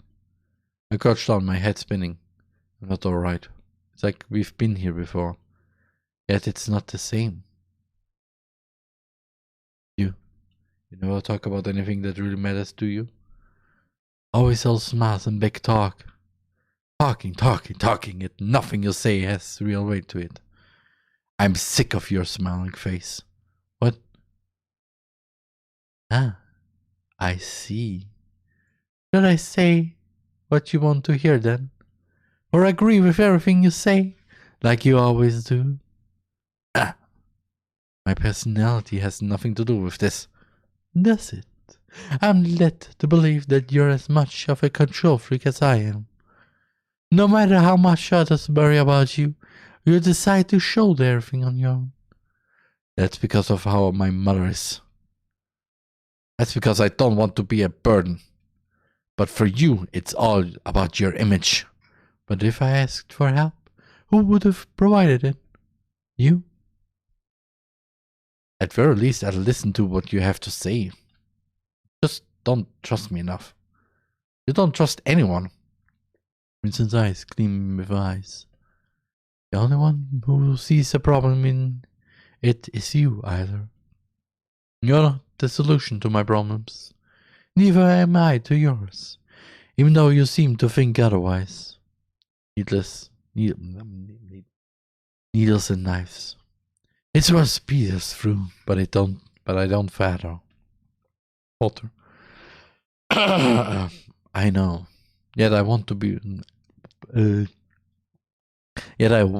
understand you. It's not your fault that I don't. You're someone I've always looked up to. You could do things I couldn't and find the right words to influence others. It always felt like your opinion mattered. I crouched down and faced the ground, suddenly flustered. I thought I wouldn't mind losing my individuality if it meant getting influenced by yours. Vincent's gaze becomes absent-minded. I'm a bit envious. I have no one like that. There's only myself, always have been. I have no role model and have a hard time finding a reflection of myself in other people. It's like standing on the other side of a one-way mirror. But I don't think of others as inferior to myself. In fact, I like people a lot. That's why I try to show it with appropriate words. Language passwords. Just like we discussed once, remember? Friend, soulmate, partner. These are all very easy to say. The only difference is that while they have a meaning to others, these words sound empty to me. I've never felt close to anyone. The kind, understanding Vincent Fennell didn't exist until I created him. I remember Vincent in the kindergarten. Emotionally dead kid, getting crowds around him with useless trinkets from popular shows. The only time he ever showed emotion was when he tore off rings from those hands, claiming to be in control. Control? Is that what it's all about? You claim that you don't mean things you say, that your personality is fabricated. I don't think you're being entirely honest. You're right. I don't mean it either. He's insufferable. You. However, Vincent isn't looking at me. His mind is elsewhere. It's like there's a wall between myself and the rest. Ever since my childhood. Been trying to break through it by trying to be someone I'm not. Yet, it's meaningless. Even if I make it seem like he exists, I can't become him. Deep inside, I must be the same child who laughed at the ants whose wings he tore off. Just because it was the only time when he felt like he was in control of someone's life. Because he lacked control over his own. Still, you've been trying your best, haven't you? All this talk about the quiet place, those bruises. I think it's pretty obvious at this point that whoever you live with, they've been a stumble on my words. They haven't been treating you well. The Vincent I remember was an empty husk of a person. It's like you were never physically there at all. Yet with time you were able to regain control over your life. It's not like you became someone whom others look up to overnight. You worked hard for it, because you care. It's just a life narrative you construct for me. It's nothing that pretty. I can't be proud of being a hypocrite. Would you rather dissociate for the rest of your life? I don't want that either. My choices are wrong. There's just no hope for me, is there? Huh? This life. I already tried to put an end to it. Oh, a month ago. Huh? I didn't think much of it. It was something I knew would happen one day or another. Naturally. Yet I ended up not going all the way. I thought, I still haven't returned the notebook. I was supposed to put an end to everything. For a ridiculous reason like that, I didn't. My eyes began to sting, but no tears come out. I may be insignificant and frankly boring, but I'm going to do my best to become someone you can consider your equal, so that you won't feel so alone. I'll keep doing my best. So I. In the corner of my eye, I see Vincent crouching down near me, putting a hand on my shoulder. Don't push yourself, he says, his gaze remaining frozen. You're already done enough. Empty words and template phrases. Neither of us can find comfort in each other's words. Neither of us know what to do. I want you to live, I croak out, not to a corpse, not to an imaginary construct, not to a vacant shell, but to Vincent Fennell himself. History repeats. I can't see his face. I see, Vincent says simply. No tears, no surprises. That's how Vincent Fennell is. Yet his words sounded almost thankful. Vincent gets up and extends his hand to me. Congratulations on graduating, Charles. I reach out and accept his hand. The future still remains uncertain, yet I feel like I'll be able to fall asleep tonight. The sun rises. A new day has come. The end.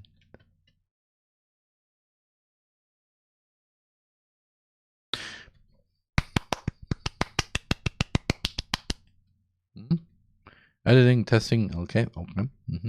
Nice.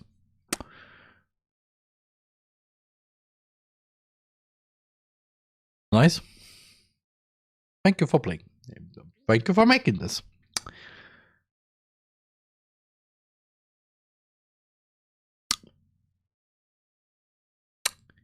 Yo, that's the end. TheRMan. So, how was the game? I mean, it was mostly... And yeah, this is the end of the Hello Charlotte series. The end of all. Of Charlotte and everyone in that world. I mean, there's still one thing to consider. The fact that basically, well, I said that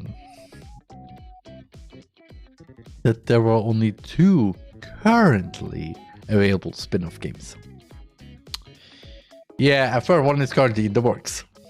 But it's... I mean, there's not much information out there. It's just... And I don't know exactly the name. I think it was something with Rehab Friday with Henry Huxley. So, yo, Dr. Hux. Henry, boy. My boy. What do you plan to do there? And, yo, that is that thing. So, yeah, I'm now looking for somebody to raid. Oh,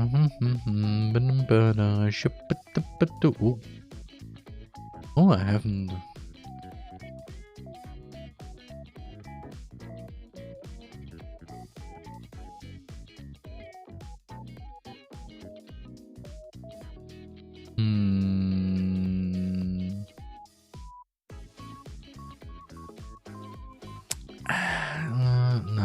No, not really.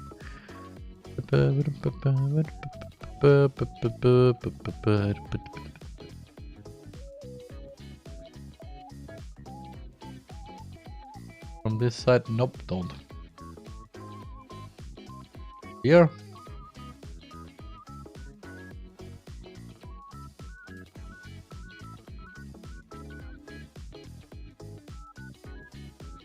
Looking for this one. No.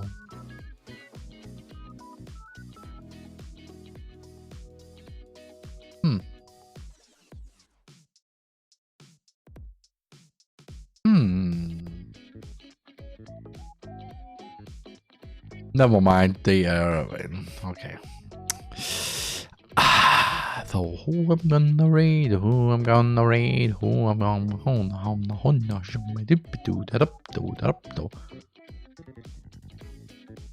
Who are you again?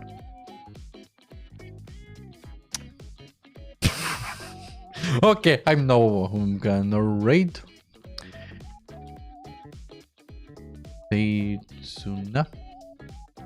They are just currently watching some meme videos, so that is that. And yeah, the next stream is planned on Thursday with well, on my YouTube channel with Veronica. However, there is currently a collab planned for, well, Thursday. It's actually on Wednesday, so I'm free for them, so it's a bit, but yeah, tomorrow 2 AM, which also means I will have a good night's sleep before the stream starts, and we're gonna play something I can't really tell now because we still figure out what. And yo, that is all. So have fun in Stage's stream, and for everybody else, I wish you all a wonderful Tuesday night, evening, afternoon, whatever it is currently in the time zone. You're TheRMan. TheRMan.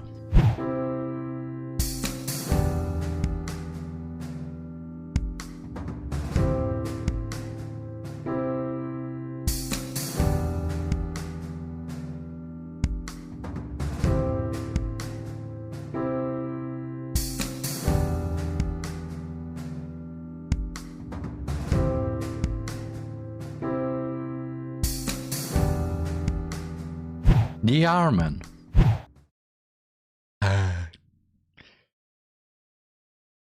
So, the game was good.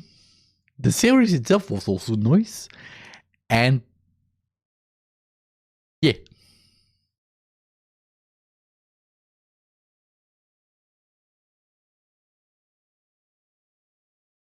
And yeah. See you on the first day again at night. Well, everybody.